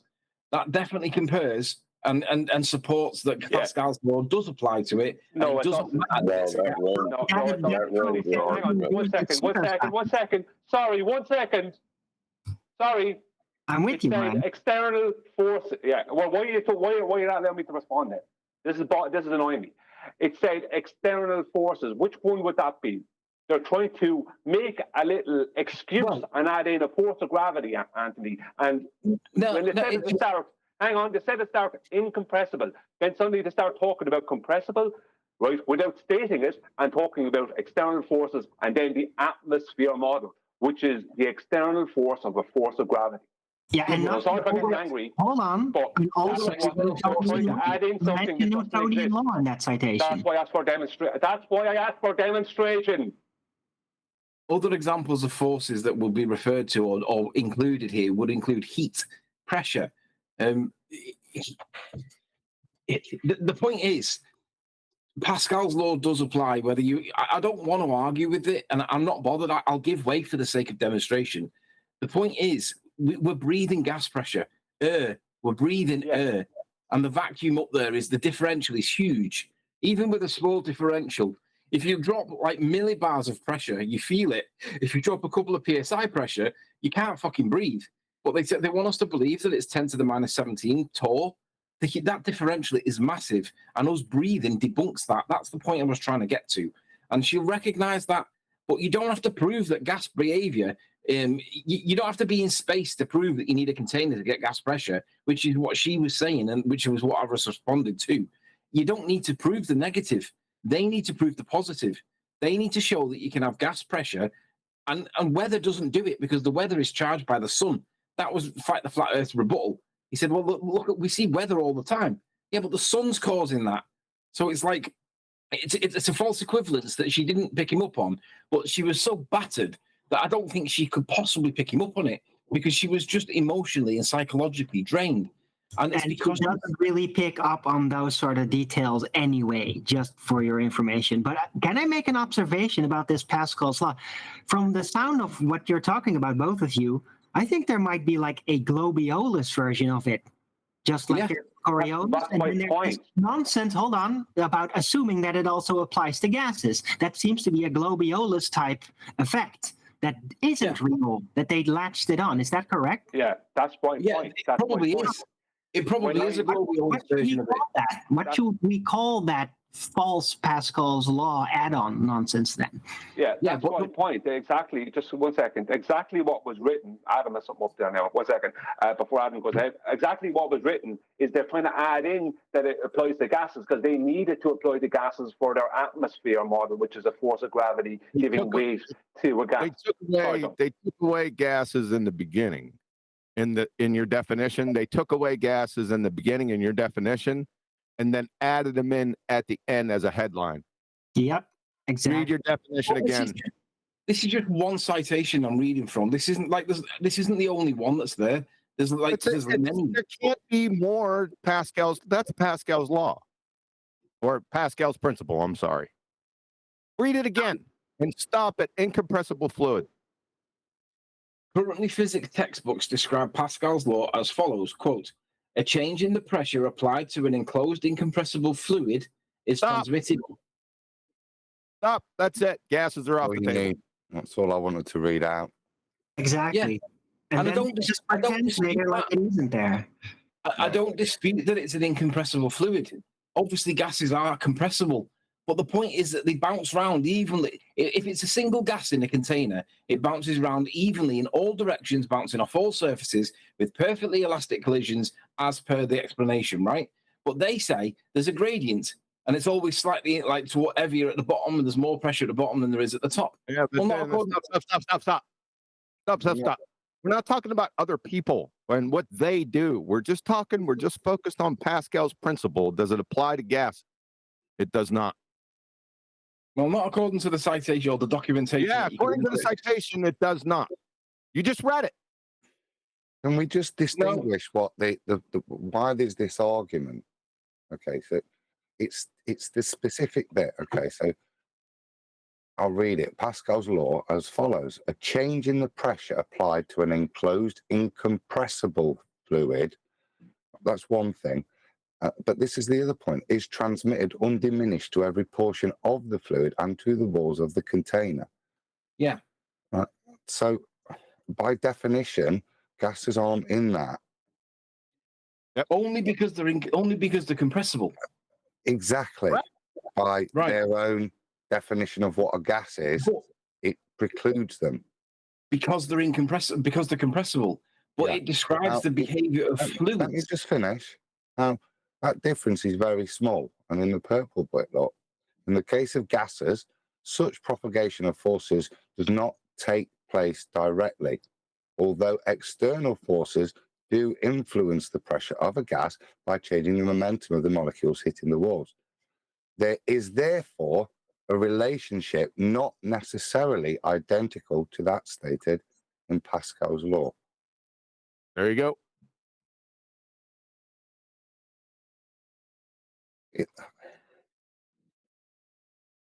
I don't want to hang Anthony on this because he had other points to make concerning the issue, but it's important. It's not.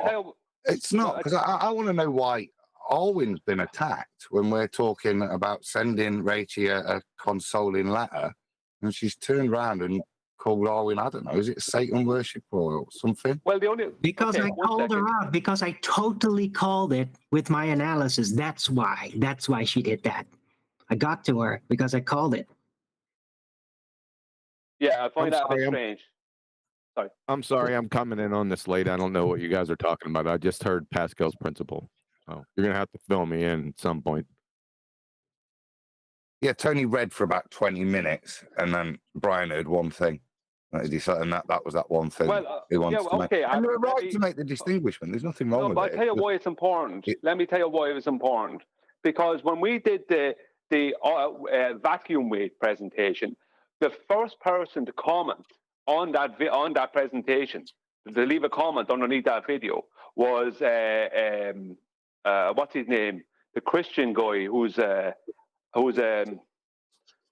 got degrees or something. What's his name? Danny Faulkner came in and he tried to hoodwink people with Pascal's principle applying to gases. Yeah. And I pointed out to him, it doesn't apply to gases because that's what they needed to. That's why it's important, because people like Danny Faulkner try to lie to people who he thinks are not educated enough to understand what he's saying. I think you're missing my point as to why I'm saying it's not important. I'm not saying that not resolving the issue is not important. I'm saying at this moment in time, that nuance wasn't the most pertinent and relevant of things to nail down on. That's what I was saying. Okay, maybe we were supposed to be talking about. I gave it importance, maybe more than it should have been given. Okay, we go back to what the topic was, which is what's going off. Yeah, we've now gone from here to Alwyn being, I don't know, vilified. It's a very strange. I watched it last night. And it's a very strange video. Yeah, weird. Apparently. Thanks, by the way, for watching it. I haven't actually watched it. I flicked through it, and I just thought it was weird overall. But okay, so here's a practical demonstration of Pascal's principle, right? God. We already squared this subject away. Can we move on? What are you talking about, Rachie? What's going on? Yeah, and Tony, your source is corrupted, obviously. It's not corrupted. It's correct. But they just hoodwink you inside the definition. Don't worry. It's already debunked. Doesn't apply to gas. Yeah, but I mean, it's corrupted. It shouldn't say fluid. It should just say liquid. Yeah, they play this game with fluids. No doubt. Who cares about Rachie? Surely this is more interesting about Pascal's principle, right? Well, I was just literally about to queue up a video. So you say it's a video about me. Do you not want me to queue up a video? We're literally talking about this because of a letter you wrote to Rachie. Yeah. Yeah, but who cares about Rachie right now? About Rachie. The point was, we do. The point with Rachie was the nutter, not about Rachie herself. It was the nutter that Fight the Flat Earth dismissed me with. Nutter. That was the point. Oh. Yeah. But is there anybody? I got the point. Anthony, I got the point. That's why I asked you. That was his rebuttal? That you're totally wrong on everything? That's good. Yeah. Is there anybody in this conversation that's mechanically minded in any way, like any kind of mechanical person? Oh God! You think? I guess. What do you mean by that? What a weird. What do you mean? What do you mean by that? Mechanically minded. What do you mean? So in a car, when you have fluid, like brake fluid, and you measure the brake, you can measure the brake fluid pressure. Is liquid, just for the record. That's a colloquial fluid. It is actually a liquid. Yeah, I know. But when you have a HGV or a coach, you have air brakes. You don't have fluid brakes. You can put your pressure sensor anywhere in the line. You can put it inside the chamber. You can read that pressure anywhere, and you will always get the same reading no matter where you put it. It basically supports the notion that the pressure is the same throughout the whole system no matter where you put it, because it doesn't matter whether you put it in the tank or air tank or whether you put it in one of the airlines. As long as you can get a reading from somewhere, it doesn't matter where you put it. It does matter. No, it doesn't. What Pascal's principle is about the transference of pressure. I know. It's not about pressure itself. It's about the transference of pressure. Yeah, I know. And that won't happen through a gas because it's compressible. It'll only happen through an incompressible fluid, which is a liquid. It does happen through a gas, and the air brakes on the truck show it. When you press are really heavily compressed air. They don't just use regular air pressure for that stuff, okay? This isn't going to end well. No, it's not. No, it's not, is it? Air brakes are high pressure. Otherwise, what's the point? Like, low pressure doesn't do anything. And he left. Is Anthony after leaving? Yeah, he left. It's good. It's better that he left. Believe me. Yeah, what it turned into. I look. I'm sorry. Adam may not be happy with me, but I can't let that go. I can't let something that's just not correct go. No, Adam wasn't dogging you out. He wasn't dogging you out. He just came in like I came in. You were right to point it out. Because the topic Adam was talking about was about why did Rachie make a video about Arwen? Because you didn't get that, I would say, QE. Rachie made a video attacking Arwen at random. You want to hear it? And that's, can somebody play the Hello, I can play it. It's only 6 minutes long. Do you want to hear it? Please. Yeah. If we this point forth. Go ahead, Arwen. Can I play it? Yeah, okay. You're projecting your good nature of yourself on. Are you saying you want to play it and pause and stop and do? Yeah, only so that the guys in here can see it, because I think it's a bit visual as well. So okay, well if you want to pop it on and you can control the play and stop and stuff. Cool. We just do a quick sound check though, make sure it does actually work. Puts accelerating Earth. She was as frustrated as what I was. Yeah, was that you playing Anthony? Yeah. Very good impression. Did you hear that? I can do sound checks. Right, I'll press play on. Well, why do you think I've not been here for a long time? Well, it's because of the infighting caused by the likes of Bob Nodell, Dell with the upwards accelerating Earth. She was as frustrated as what I was, and I took a back seat because of it. Because you don't need the rumpus and Arwen's going to rumpus this entire discussion unless you let him make his point. He won't even let me talk. I'm the host. Right, just let Arwen get to the end of his point. Otherwise, he'll ruin everyone's from this point forth. Go ahead, Arwen. Yeah, okay. You're projecting your good nature of yourself onto her. She's not you. She doesn't have that drive like you. She doesn't have that loyalty to people and friends like you. It doesn't work like that with her. Loyalty doesn't mean.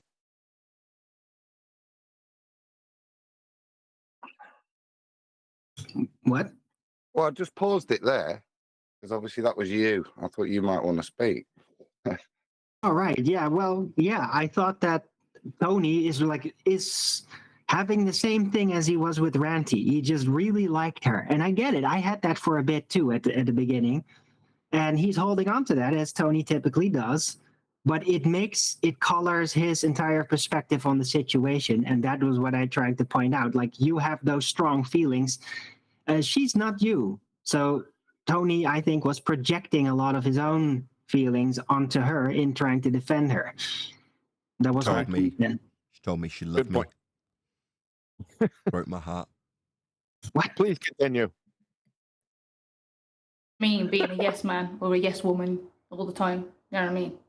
You ain't got to be a yes man or a yes woman in order to be loyal. You can disagree with somebody and still be loyal to somebody. Just because you disagree with somebody doesn't mean that you ain't loyal. You know what I mean? You don't have to agree with somebody all the time in order to be loyal to someone. Nothing that she's done so far, and I've kept. No, that's completely correct. What's wrong with that? There's a difference between being loyal to someone and being a sycophant. Yes, we're good. Please continue. Very close eye on her is like you are. She's out for attention, and she lied she lied about that. Oh, I'm tired of the infighting. No. She just told the anti-flat earther what they wanted to hear. Brian Lake, not an anti-flat earther, a flat earther. 2 months ago, you've got to make a video pointing out Flatzoids and Adam's numerous strawmen in Flatzoid's latest video. Whether I agree with upward acceleration or not, it can be demonstrated in any direction, and it does line up with the math.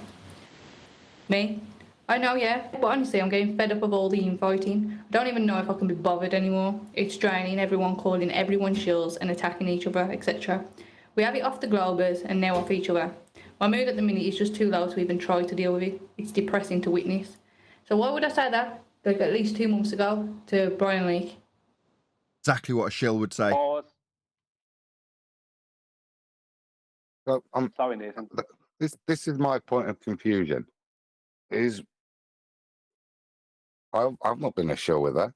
Yeah, we've had discussions with upward moving Earth, and then this stuff, and it's what she's saying that we've had issues with. You know, no one. It's only YouTube. It's not that abusive. Do you know what I mean? You can always just not deal with it. If that's now the issue, not actually what she's been thinking and saying, because she's not defending anything here. So if what she's doing is saying, "Oh, I'm backing down because it's all just too much for me," fair enough. I don't feel that. It just feels a bit excusey. Yeah, It's one of the side effects of Hold on. And I never called her a shill. Okay, that's not even what I think. I just think she's for her own thing. That's not a shill. Yeah, I never did.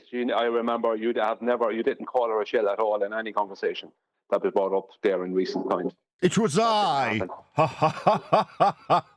I know it was Adam. Adam said she's a bit shilly. I remember that. But the point here is it's not that people are disagreeing. It's that her claims have been debunked. There's a difference, right? And referring to Brian Leakey and saying 2 months ago I was feeling bad about this and now I feel extra bad, that has no relevance on anything. You make claims, they were debunked.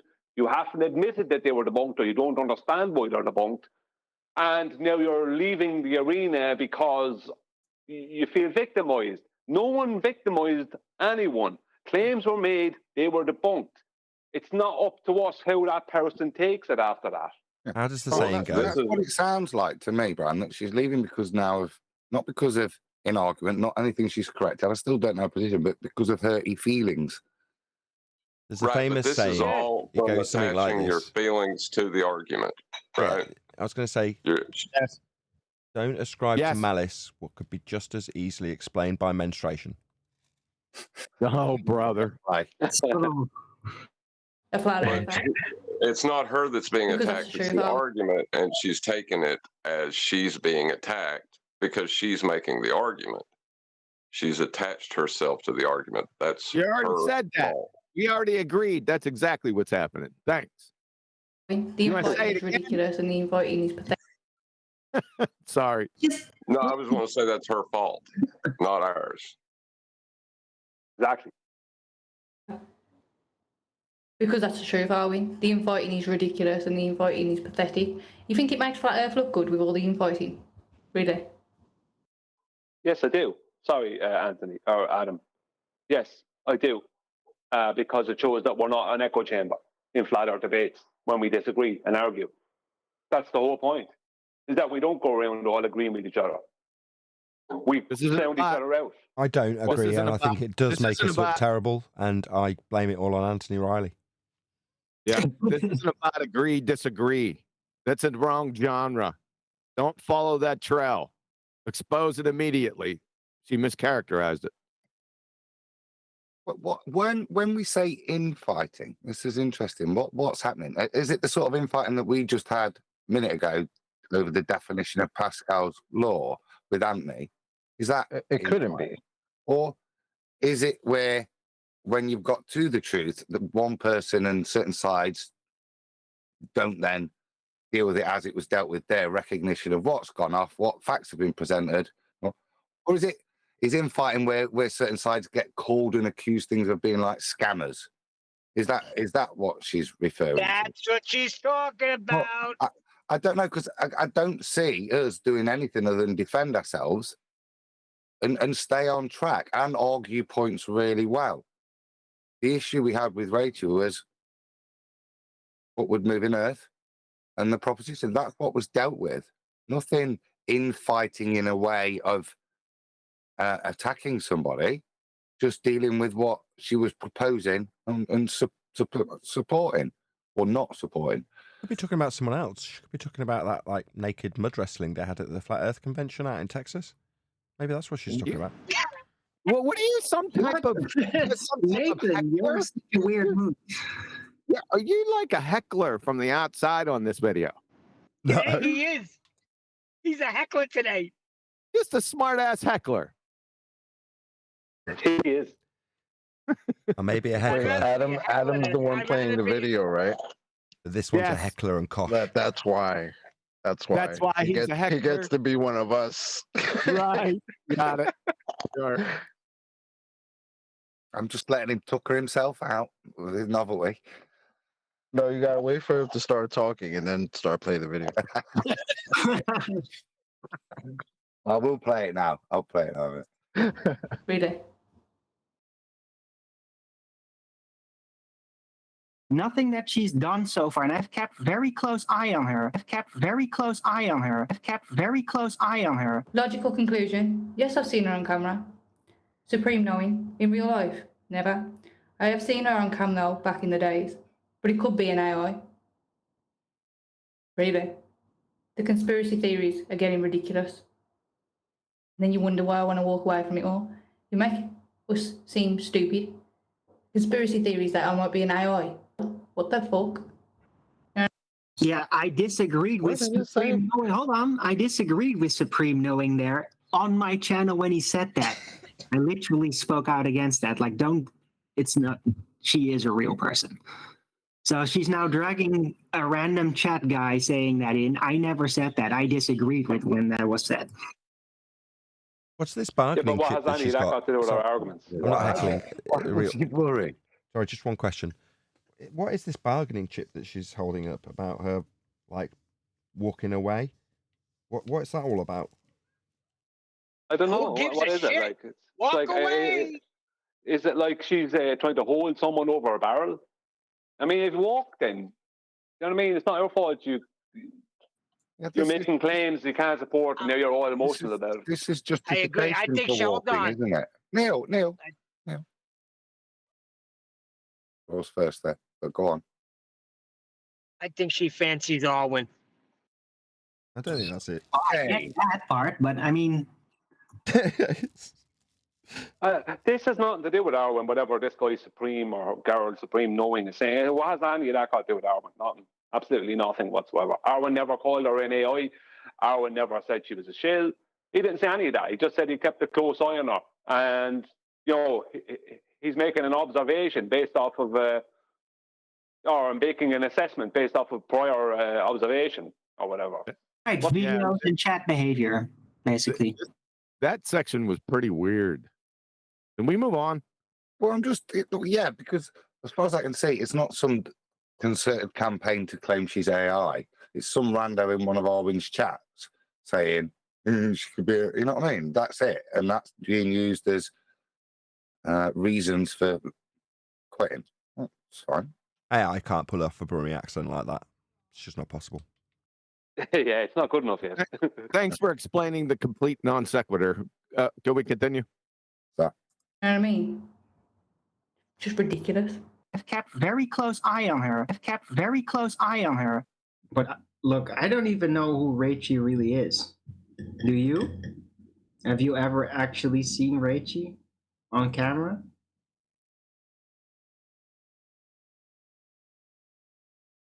Okay. We get to see some picture, but I mean, there is an argument that, well, we don't even know if she even is a woman. Oh, God. Very close. Okay, I did say that one time. I don't think it's the same show, by the way. No wonder she making hit videos. It's definitely not the same show. Video. No, it's definitely not the same show. She's cut that from some other place because I don't know if it was here. I don't think we'd have stood for that. Yeah. No, we wouldn't have. It's on I his would show. Yeah, but I would also say she got probably a bit of help to find these little clips here or there, or maybe. I mean, these kind of turned up pretty fast. I mean, how many shows does Arwen have? Hundreds. Yeah. It doesn't matter.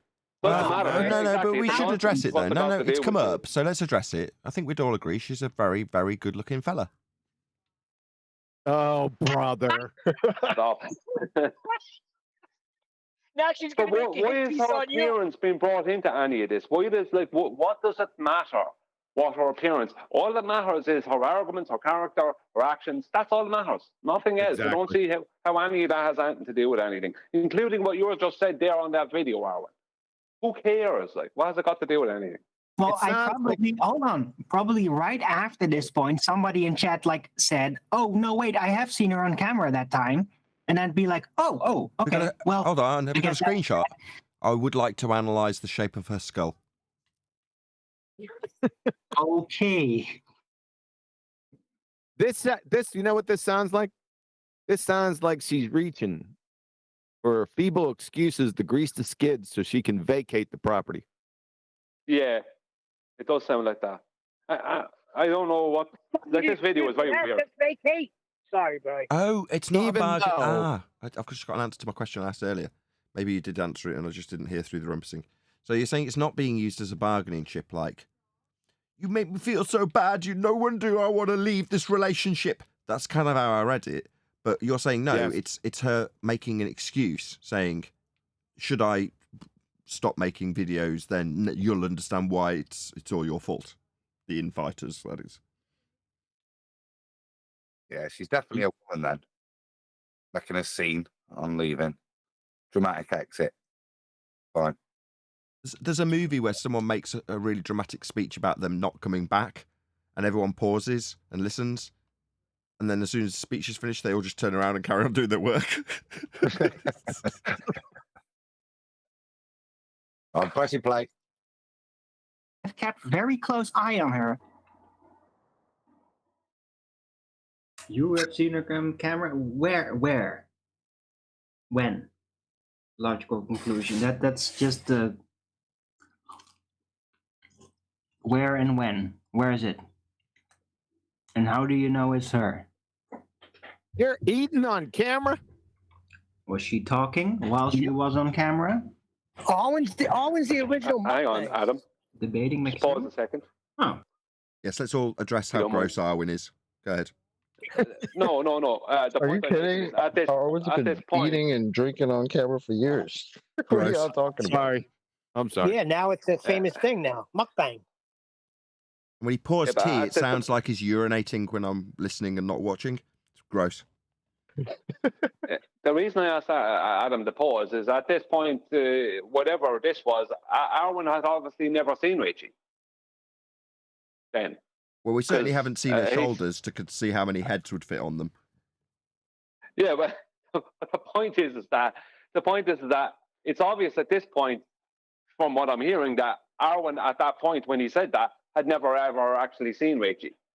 Just like I never saw Brenda up until a few days ago. I've never seen Brenda.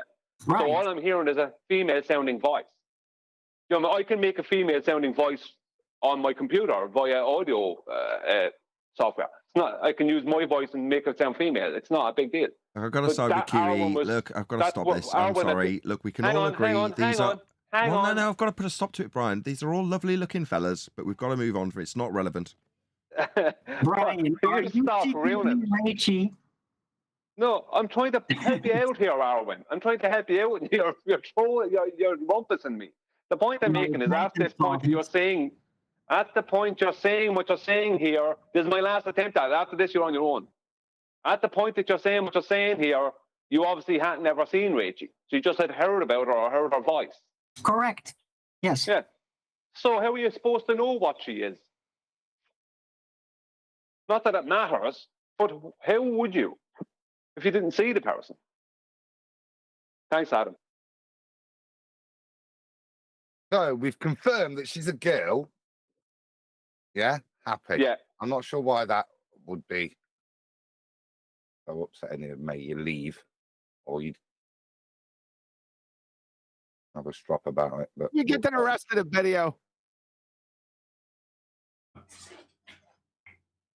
Okay. All right. Fair enough. I wasn't really a big fan of the idea either, but Right, and that's exactly the point where okay, I was being told. Hold on. That's exactly the point where I was. No. Pause, Adam. You have to. Right, so exactly here happens. You or not? Sorry, We've not heard anything. We've heard Alwyn mumbling about nothing, and now he's explaining his mumblings about nothing. Okay, fine. Yeah. This is exactly the point that I was talking about, as in, hey, yeah, I have never seen a picture. Somebody in chat just said, no, there's this video where she's on camera. And I'm like, oh, okay. That's exactly this moment happening here. Hey, you're conceding that someone else is telling you that they've seen her. So, yeah, okay. Yeah, exactly. Yeah. Goodness, this is much ado about nothing. Well, it is.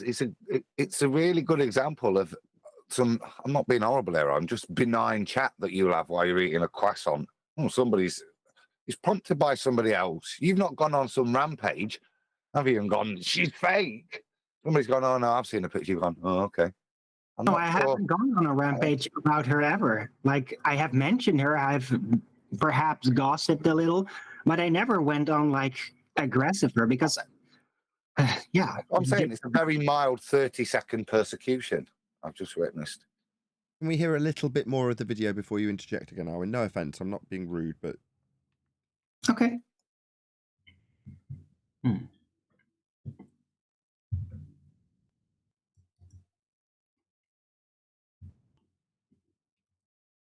Actually, Alwyn, can you explain that pause?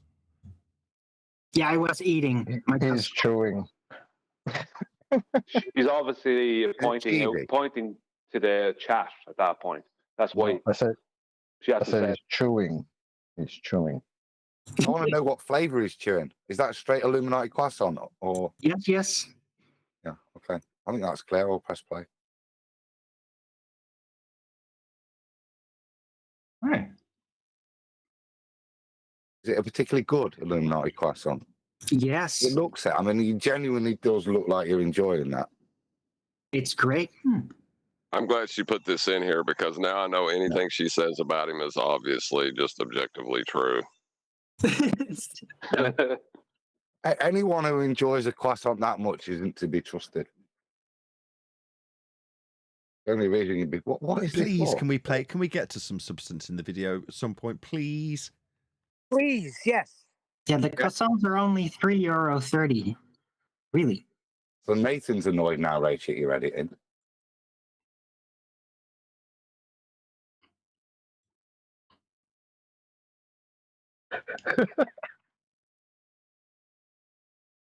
Okay. What is I don't even believe what we're doing right now. Well, this is question. Is it sinking in? What's got to sink in for us, guys? That's well, that I was wrong. That apparently there is a video about her. Yeah. I'm glad It that's is sunk sinking in. in. It's deep. I'm glad it's sunk in because I was on a wobbler there thinking she was AI. Thinking,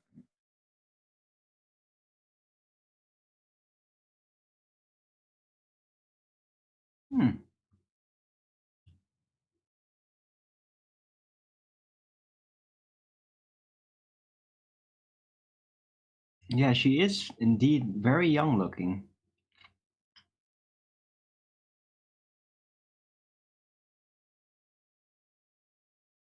You know she's 53, right?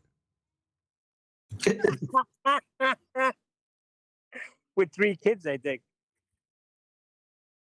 See the video, I Adam. mean, no, that's pretty real.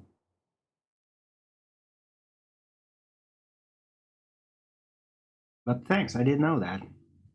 And now I know. Now I can leave that silly conspiracy theory behind.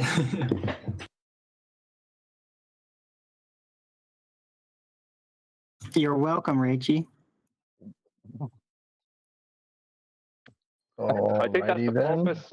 I think that's the purpose of her showing this young girl 3 times. That must be her kid. That means she's a woman, so she had children. I think that's the point of it. That's how she hasn't said it. That's all I could take out of it. She's showing a kid here 3 times, so that's her kid that she's the mother of. And why is there snow lying in the house? I don't know. It's probably just some stuff, but it's nothing to do with that. But the point is that I don't see how any of this has got to do with what is this? Why attack Arwen about this? I mean, this is such a random nonsense. I'm sure there's people out there who've had little ideas about me that don't matter as well. Like, if someone hasn't seen you, you just hear a voice. We're talking about the internet here, right? I called the last little bit, just a little 30-second. He's just gone, well, that's that settled then. Job done, moving on. Other than being, I don't get why that would be an issue. So are we not allowed to talk about her? If somebody brings it up in his chat, he can't address it in a rational way, look at it and go, oh, there you go, everybody. That's that settled. Right, I literally called it a silly little conspiracy. I mean, what do you want? Yeah, you literally called yourself out there. I mean, Maybe what she's more? saying, I mean, maybe she's saying you're fickle. well, she's proven that Arwen is willing to accept when he's wrong. That's what she's proving. He was wrong. He was shown he was wrong. He accepted it. He started out with somebody saying to him, have you ever seen her? And he went, no. Yeah. His chat then says, oh, yeah, she is real. Somebody then shows a picture and goes, oh, there you go. That's the end of that silly conspiracy. I'm not sure. Yeah, exactly. If you've ever watched Arwen's show, that's just like him just chatting and discussing something like he does every day.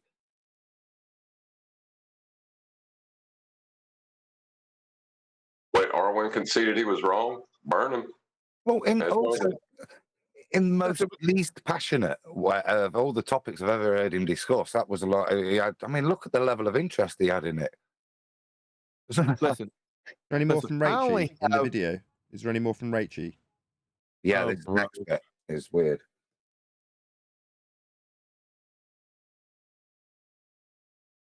Go on.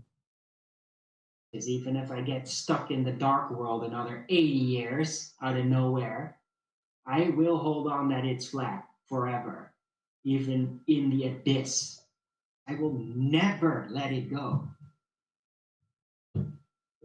Even if God himself tells me I will go to hell, if I believe the earth is flat, then I will go to hell. I am Satan. I am your God now. Jesus. Oh, whoa. Like, that's on Arwen, that crazy nonsense. Or whatever stuff Arwen just said there. I am Satan. I am your Hang on. Is that not from a completely different show? Where did this come from? Yeah, that's a different show. I mean, you'd have to be doing a bit of digging to find. Yeah, I think she got some help, Brian. Amalgamate them together. Assisted her on this. I am your God now. Whatever Arwen says as his own prerogative on his own show, He hasn't hurt anyone. He's not stating anything bad. That's what he says. That's his own business. He's not like, it's not my point of view, but it's his. You know what's a downright shame? I'm never getting these moments back again. I only have a few left to go. All right? So can guys get some cowbell? What does this have to do with Anthony's 20-minute speech? Because he wrote her a letter. That's what that letter was, based on this response video. Who wrote a letter to who? I think Anthony fancies her. Anthony wrote a big comment to Richie. Okay, thank you. Personally, I think this was great timing with this Satan from South Park right after Arwen's like. I think it was perfect timing. That's why I had me cracking up. Yeah, but it's just character assassination. I mean, she just showed that Arwen was willing to accept he was wrong, and he went, "Okay, I'm wrong," and he just went along with it. Yeah, I'm wrong. And then it's like Arwen says something that, Arwen, I'm sorry, but that is going to sound crazy. I know it's your own stuff, but that's going to sound crazy to someone who's not you. Yeah. Do you know what I mean? I was angry, and I was like, I don't care, even if I'm going to go.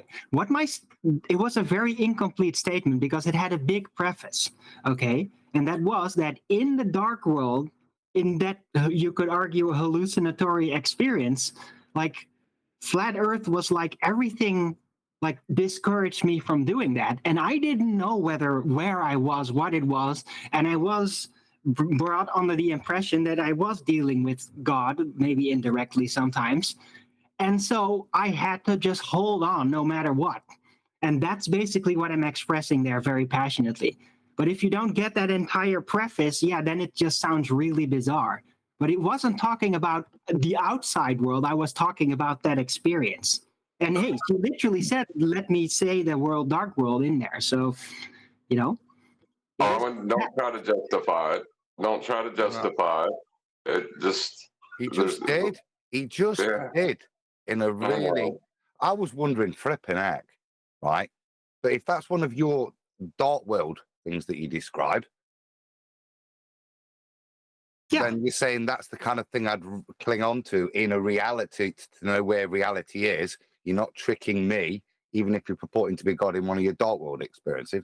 If that's what you say, that's the best Darwinian rescue I've ever heard. But that's... Yeah, but that is what I mean. Yeah, because I've been driven crazy in the past by people manipulating me into lies and like peer pressuring me like crazy. That happened in the real world, but it also happened in those weird experiences. And it was really scary sometimes. I'm not saying it's not weird, but to be fair, contextualise, it's not what you first hear. Oh, good. That crazy uncle's in jail now, isn't he, Arwen? What? Can we just go? You think? It wasn't family. Can we go get Neil deGrasse Tyson to describe nothing for us again? Yeah, because I don't know what the point. Like, the video was just character assassination. She didn't prove any points in the video or support anything. It was just like Arwen says things that are bizarre sometimes. I accept, but Arwen's not a bad person. Arwen's got a good intent and he's a good person.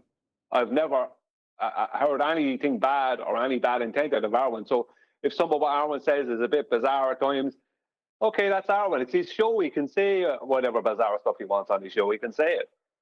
You know what I mean? It's like, I get angry sometimes, but I don't just like roll on people like that. Well, I did actually do that with the Morgal the other time, and then really realized, oh shit, this is really bad, and then profusely apologize the next day with explanation. All right, Arwen doesn't mean any harm. Rachie, by contrast, is basically evil. But all of this is pointless. I never said that, though.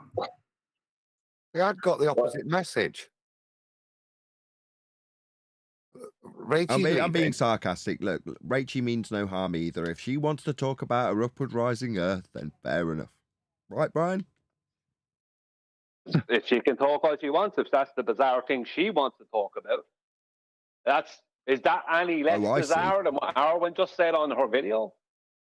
So when Arwen Well, does hold it, on a it's minute. endearing craziness. When she does it, double standards. Thanks. Hang on, John and Adam want to say something, I think. At least my craziness is interesting and not freaking boring and incoherent. Yeah, how dare she have boring nonsense? Outrageous. See, when I watch a video, I like to have a little. What's my takeaway of the video? Now, the first bit, I'm thinking, well, she's a little delicate and upset, and she feels like she wants to leave because people are being a bit mean to her. And some people have said she might not even be real. Some people have said she might not be a lady. Yeah. Then suddenly, the last bit, Owen's a Satanist and it's all his fault. And it's a little bit of an odd twist. Suddenly, the focal point is it Owen's fault? Everything that's gone off?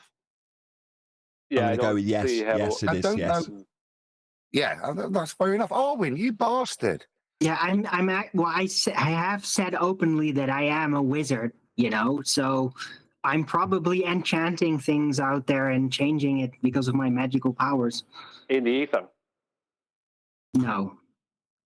Well, this all started because she had a conflict with what she claimed there was a demonstration of an upward rising Earth. She was challenged on that and shown where she was wrong. And this entire video we just watched is non sequitur to that.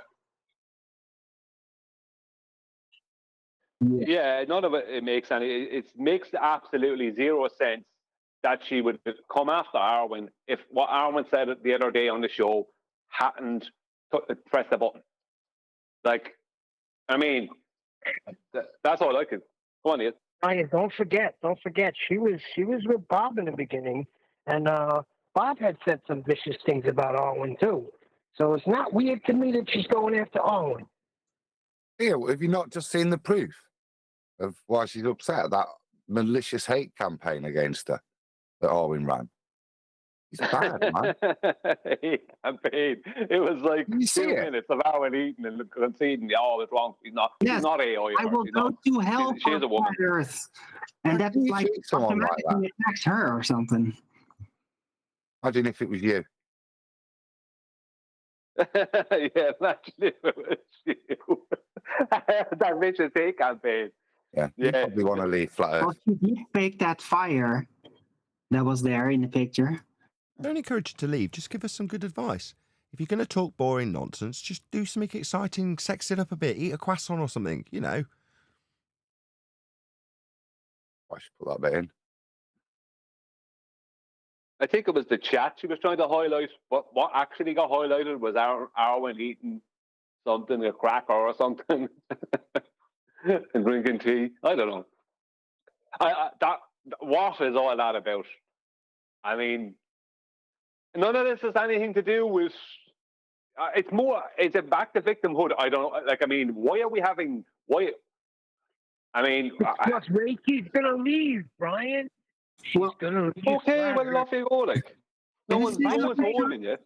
You know what this entire video feels like? Bye.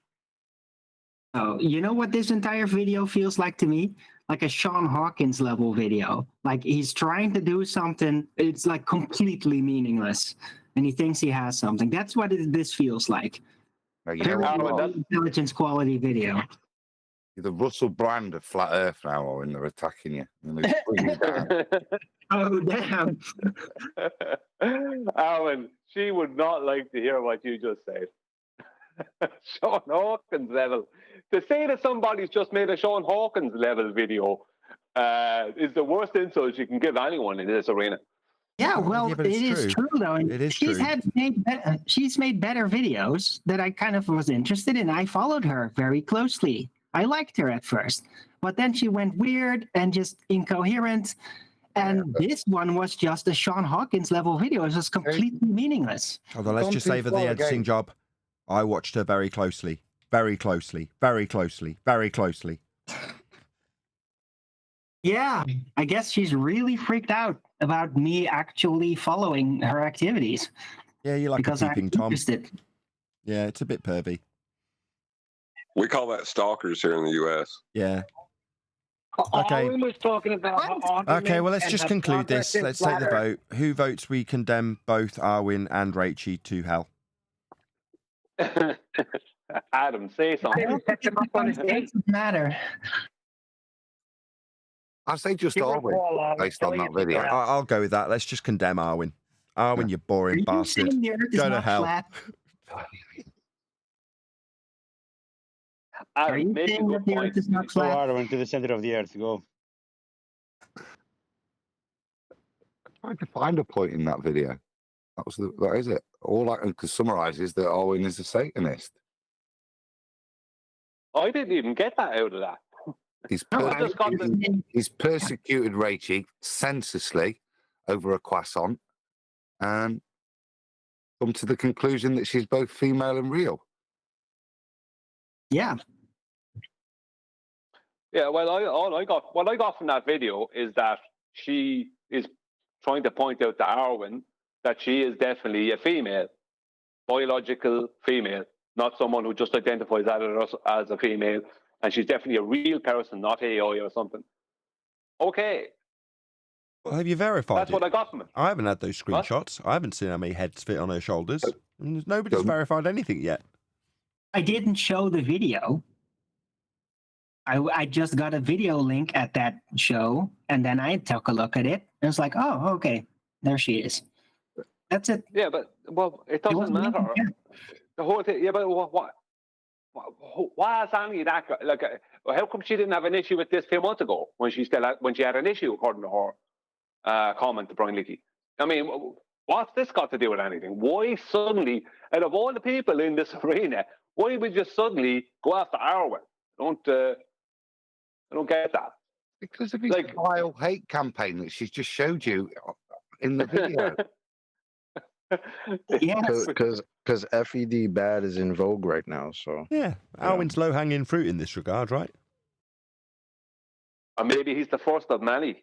Maybe there's going to be a video about each one of us. Dun dun dun. One can only hope. Except Neil, and then he'll get really upset about it. She's suspect talking to brains leaking like a sieve. Is she talking to him? I don't know, but I really hope I've inserted some humour into this very boring section of the show. I think it's been very good. It was fairly Brian heavy, though, wasn't it? Let's be honest. Nathan went full troll in this episode. I'd just like to say, look, because we need to do this as YouTube, if anybody has been affected by the topics discussed in this afternoon's show, you can reach us and just contact us by email at toughtitty.com.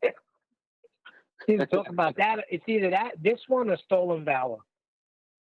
I just... I don't know. Arwen, you must have pressed the button with what you were saying the other day. That's all I could take out of it.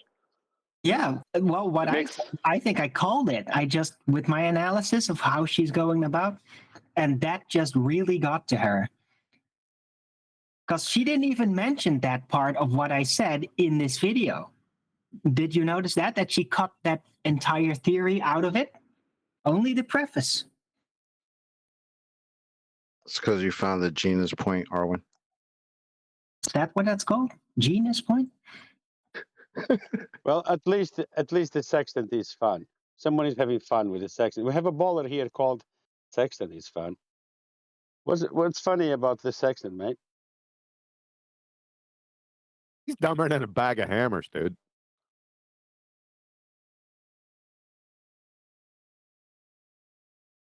He's already been exposed on this show. Does he want to try again? Take the Pepsi challenge again? No, I just wanted 4 more hours. What's his name? Sextant is fun. He's a real retard. He got exposed on this show not too long ago. I know it's hard for you guys to remember. Is he in VC right now? Yep. I'll tell you what. Ask him to spell cat and spot him the C and the A and see if he can do it.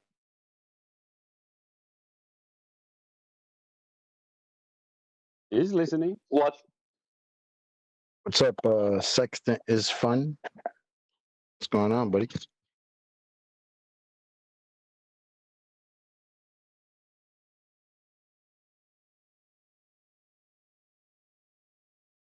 That was very clever. What? Well, the best part about it for me was I was like, Sextant is fun.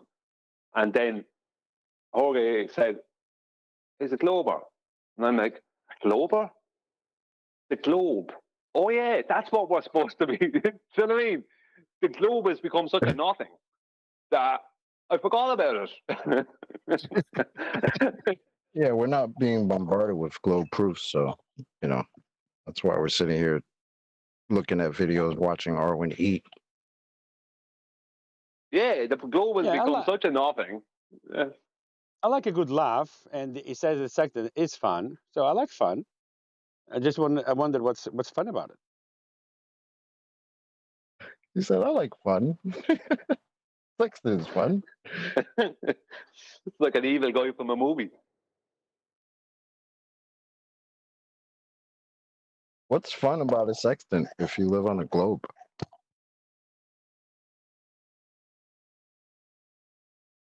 Sorry, I cannot talk. I just can listen. Yeah, that usually happens. Spell cat. We'll give you the C and the A.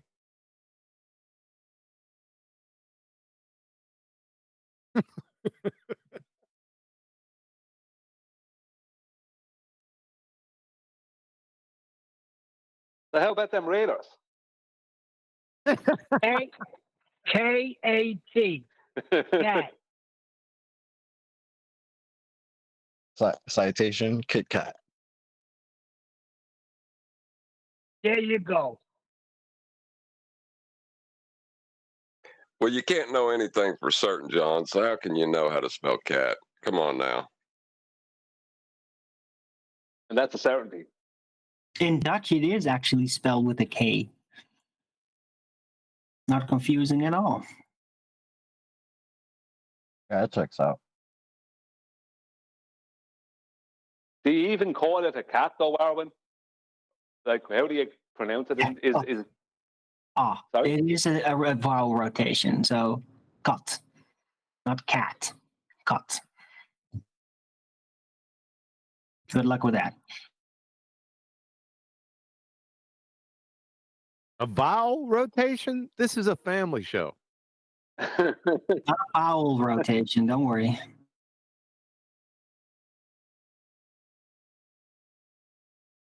I just had a bowel rotation like 5 minutes ago, and that was horrible. Is that why your kids are so quiet? They're all passed out? Yeah, the fumes knocked them out. I can hear them laughing. This is great. So how about them Raiders? How about those Raiders? What do they want to do?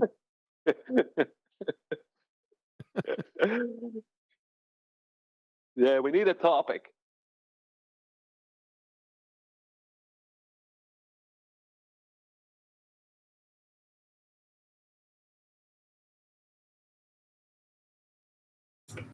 Nathan, how about flat Earth?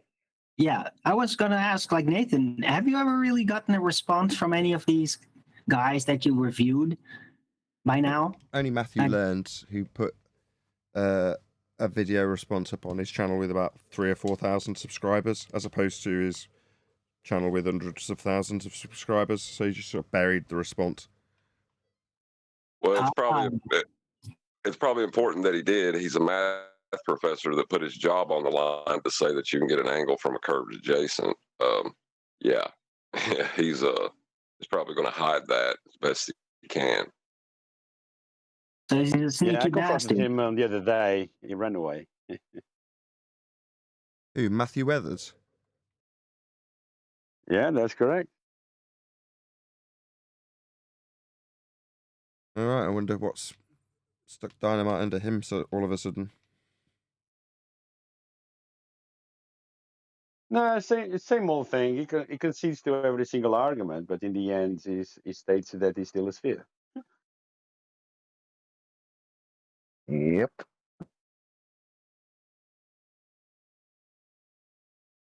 There you go. Hope that answers your question, Arwen. Yes, thanks. Hopefully I'm a someone... little disappointed not more people were responding. I mean, we've reviewed quite a few people out there. Triangles? What about triangles? He just makes new videos, so his latest video obviously acknowledged QE not one iota in terms of the gas pressure without a container argument. He just addressed the argument without actually crediting anybody whose argument it was or giving out links to, as I say, in that case, Quantum Eraser. So, you know, I'm sure he'll make another video directly about an argument we're making without making one single mention of any individual that might benefit from the fact he's making a response and leeching off the arguments and hard work that we put in with some straw man shitness that he can respond with. So he's just leeching us, basically. Except that one time that he was talking about we were making claims of height while simultaneously playing you saying that we don't make claims of height. So yeah, that was great. I do believe that's when he claimed he needed the height, though, right? Yeah. Yeah, something like that. He needed the height, so Nathan was making a claim about the height that he was claiming, even though Nathan said he wasn't making a claim about the height. That makes sense. As displayed by the video, he plays with Nathan saying we don't make claims about the height. Right. Way to go, Triangles. That's not his fault. He's encouraged to do so by YouTube. So where back in 2015, 14 or whatever, people would type in the search term flat earth and then be directed to me, Jaron, Mark Sargent, whoever they've, you know, got a specific title within their tags that was close to the search term that they put in. But it would be related to flat earth if flat earth was what they typed in. Now, that changed when, Chocolate, you discussed it earlier, you know, Congress had a little word and said, don't promote anything more to do with flat earth. From that point forth, people didn't stop searching the same things they were searching. Well, they were just redirected to Dave McKeegan. So while you say he's leeching, well, that's how it's been algorithmically designed by YouTube so that any searches are directed to Dave, and he's obviously not stupid. He's figured that out and gone, oh, well, that's excellent. And he's got to have something to make content about, so we are it. We just don't see any real benefit from him doing it. You know, there is... Are you, sorry, are you talking about containers, McKeegan? Containers, triangles, McKeegan, yeah. Okay, thank you. Containers, McKeegan.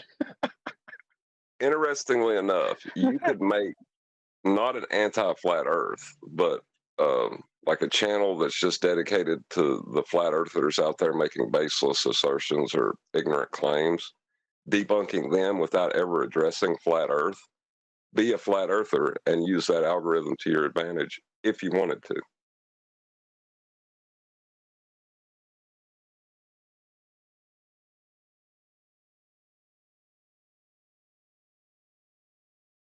Yeah, why not? Sorry, John, are you referring to containers required McKeegan? Yeah. No, not just him, but like say the stuff that they say about the ether, right? You could attack the ether without ever addressing the nature of Earth, right? But just make those people look ignorant, and you would be pushed forward in the algorithm. Right. So what you're saying is well, that might not necessarily be the case, because a lot of the stuff that's being discussed that flat earthers in that regard put forth is also promoted. In other words, if you're talking complete drivel as a flat earther, there's a reasonable chance that you will be found. Right. But if you're debunking the flat earther, you'll be pushed ahead of that flat earther. That's what I'm saying, not necessarily. Depends what you're debunking. If you're debunking them saying Earth's a globe by showing it's a globe, then yeah, you'll make your way forward in the algorithm. If you're debunking something that is held up by a flat earther that makes them look stupid just by them saying it, then there's no need to promote you in the algorithm to do that. The flat earthers doing that themselves, aren't they? And they do a lot of it.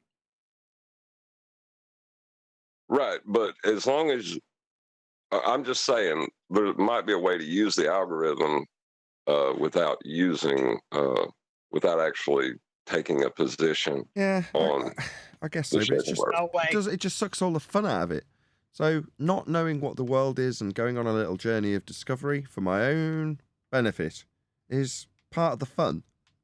But going through the debunkings of idiots on the flat earth side and their garbage, yeah, we obviously do that out of necessity because we don't want to look stupid by stereotype. But beyond that, it's like that's not the fun bit, is it? Oh, well, I don't derive any fun from it. If anybody else does, fair enough, I suppose. No, I'm just saying if someone wanted to make a living by attacking false claims that flat earthers make, they could do that without ever addressing the nature of Earth. John, so you're not referring to it's definitely flat McKeegan right now? Kind of in a way, like okay, but do it better is all I'm saying. So you're saying that it has to be flat. It's required. McKeegan must do it better. Well, no, don't attack the elevation angle argument or the gas pressure without a container argument, because then you look stupid. Attack an argument like the Earth is rising up, or there's a material background medium that's immaterial, right? Attack those things that are at the feast of nonsense that flat earthers are meant to put forward so they look stupid. I'm saying there's a possibility within the algorithm you can make them look stupid and still have a successful channel and still be a flat earther, just never address the flat earth part. But I think it'd be a smart thing to not do that, because let's just say he addressed Witsit. Witsit's got a reasonably, not big channel, but he has a good few thousand. But he's connected into Globebusters, which is probably the biggest. That in general is probably the biggest outside of the Bay, probably the biggest flat earth channels out there. But that would mean he's drawing attention to, even if people go there, he's drawing attention to them, regardless of the stupid reason. And someone who doesn't know any different, and a lot of ballers, let's be honest, they wouldn't be able to deal with what Witsit's putting forward. So if you're an Egypt baller who's been sent to Witsit via McKeegan, sorry, the container's McKeegan, it's definitely flat McKeegan. If you were sent to Witsit via him and you start listening to Witsit,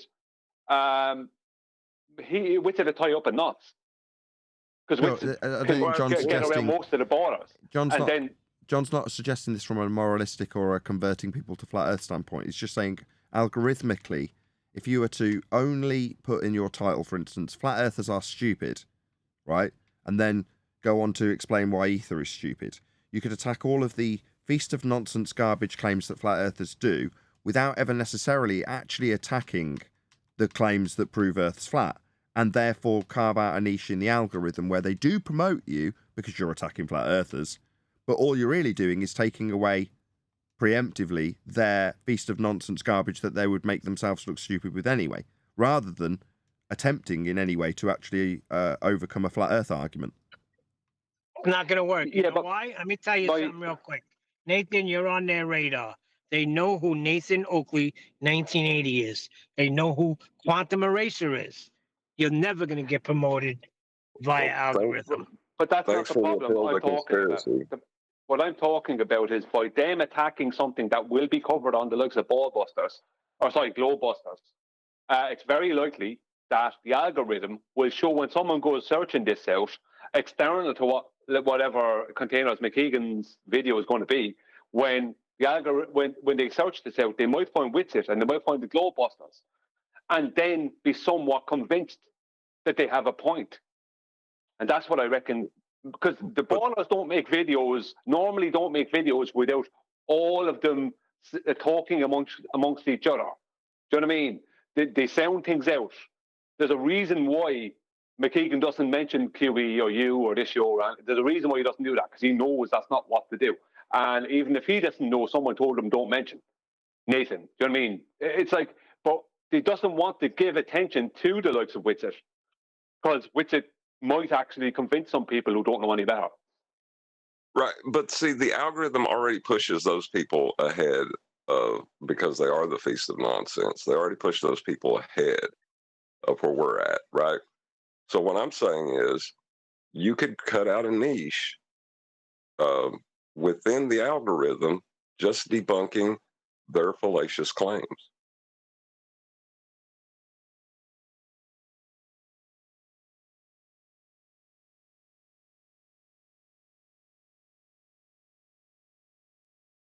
Indeed.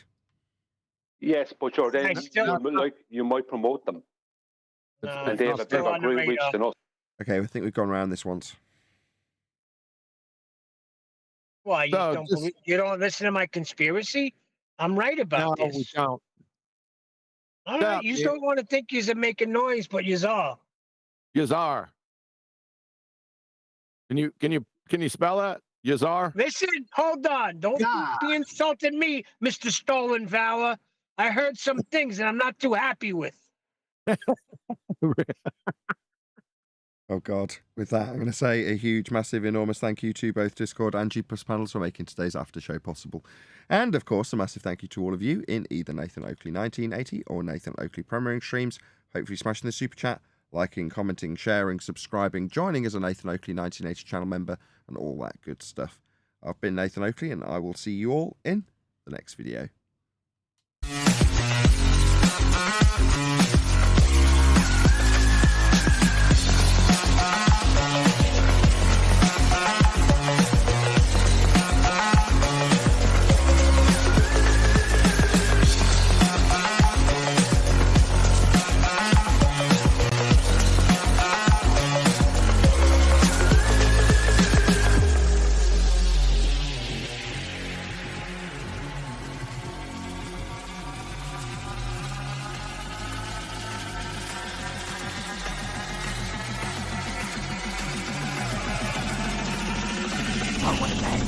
What a lovely day!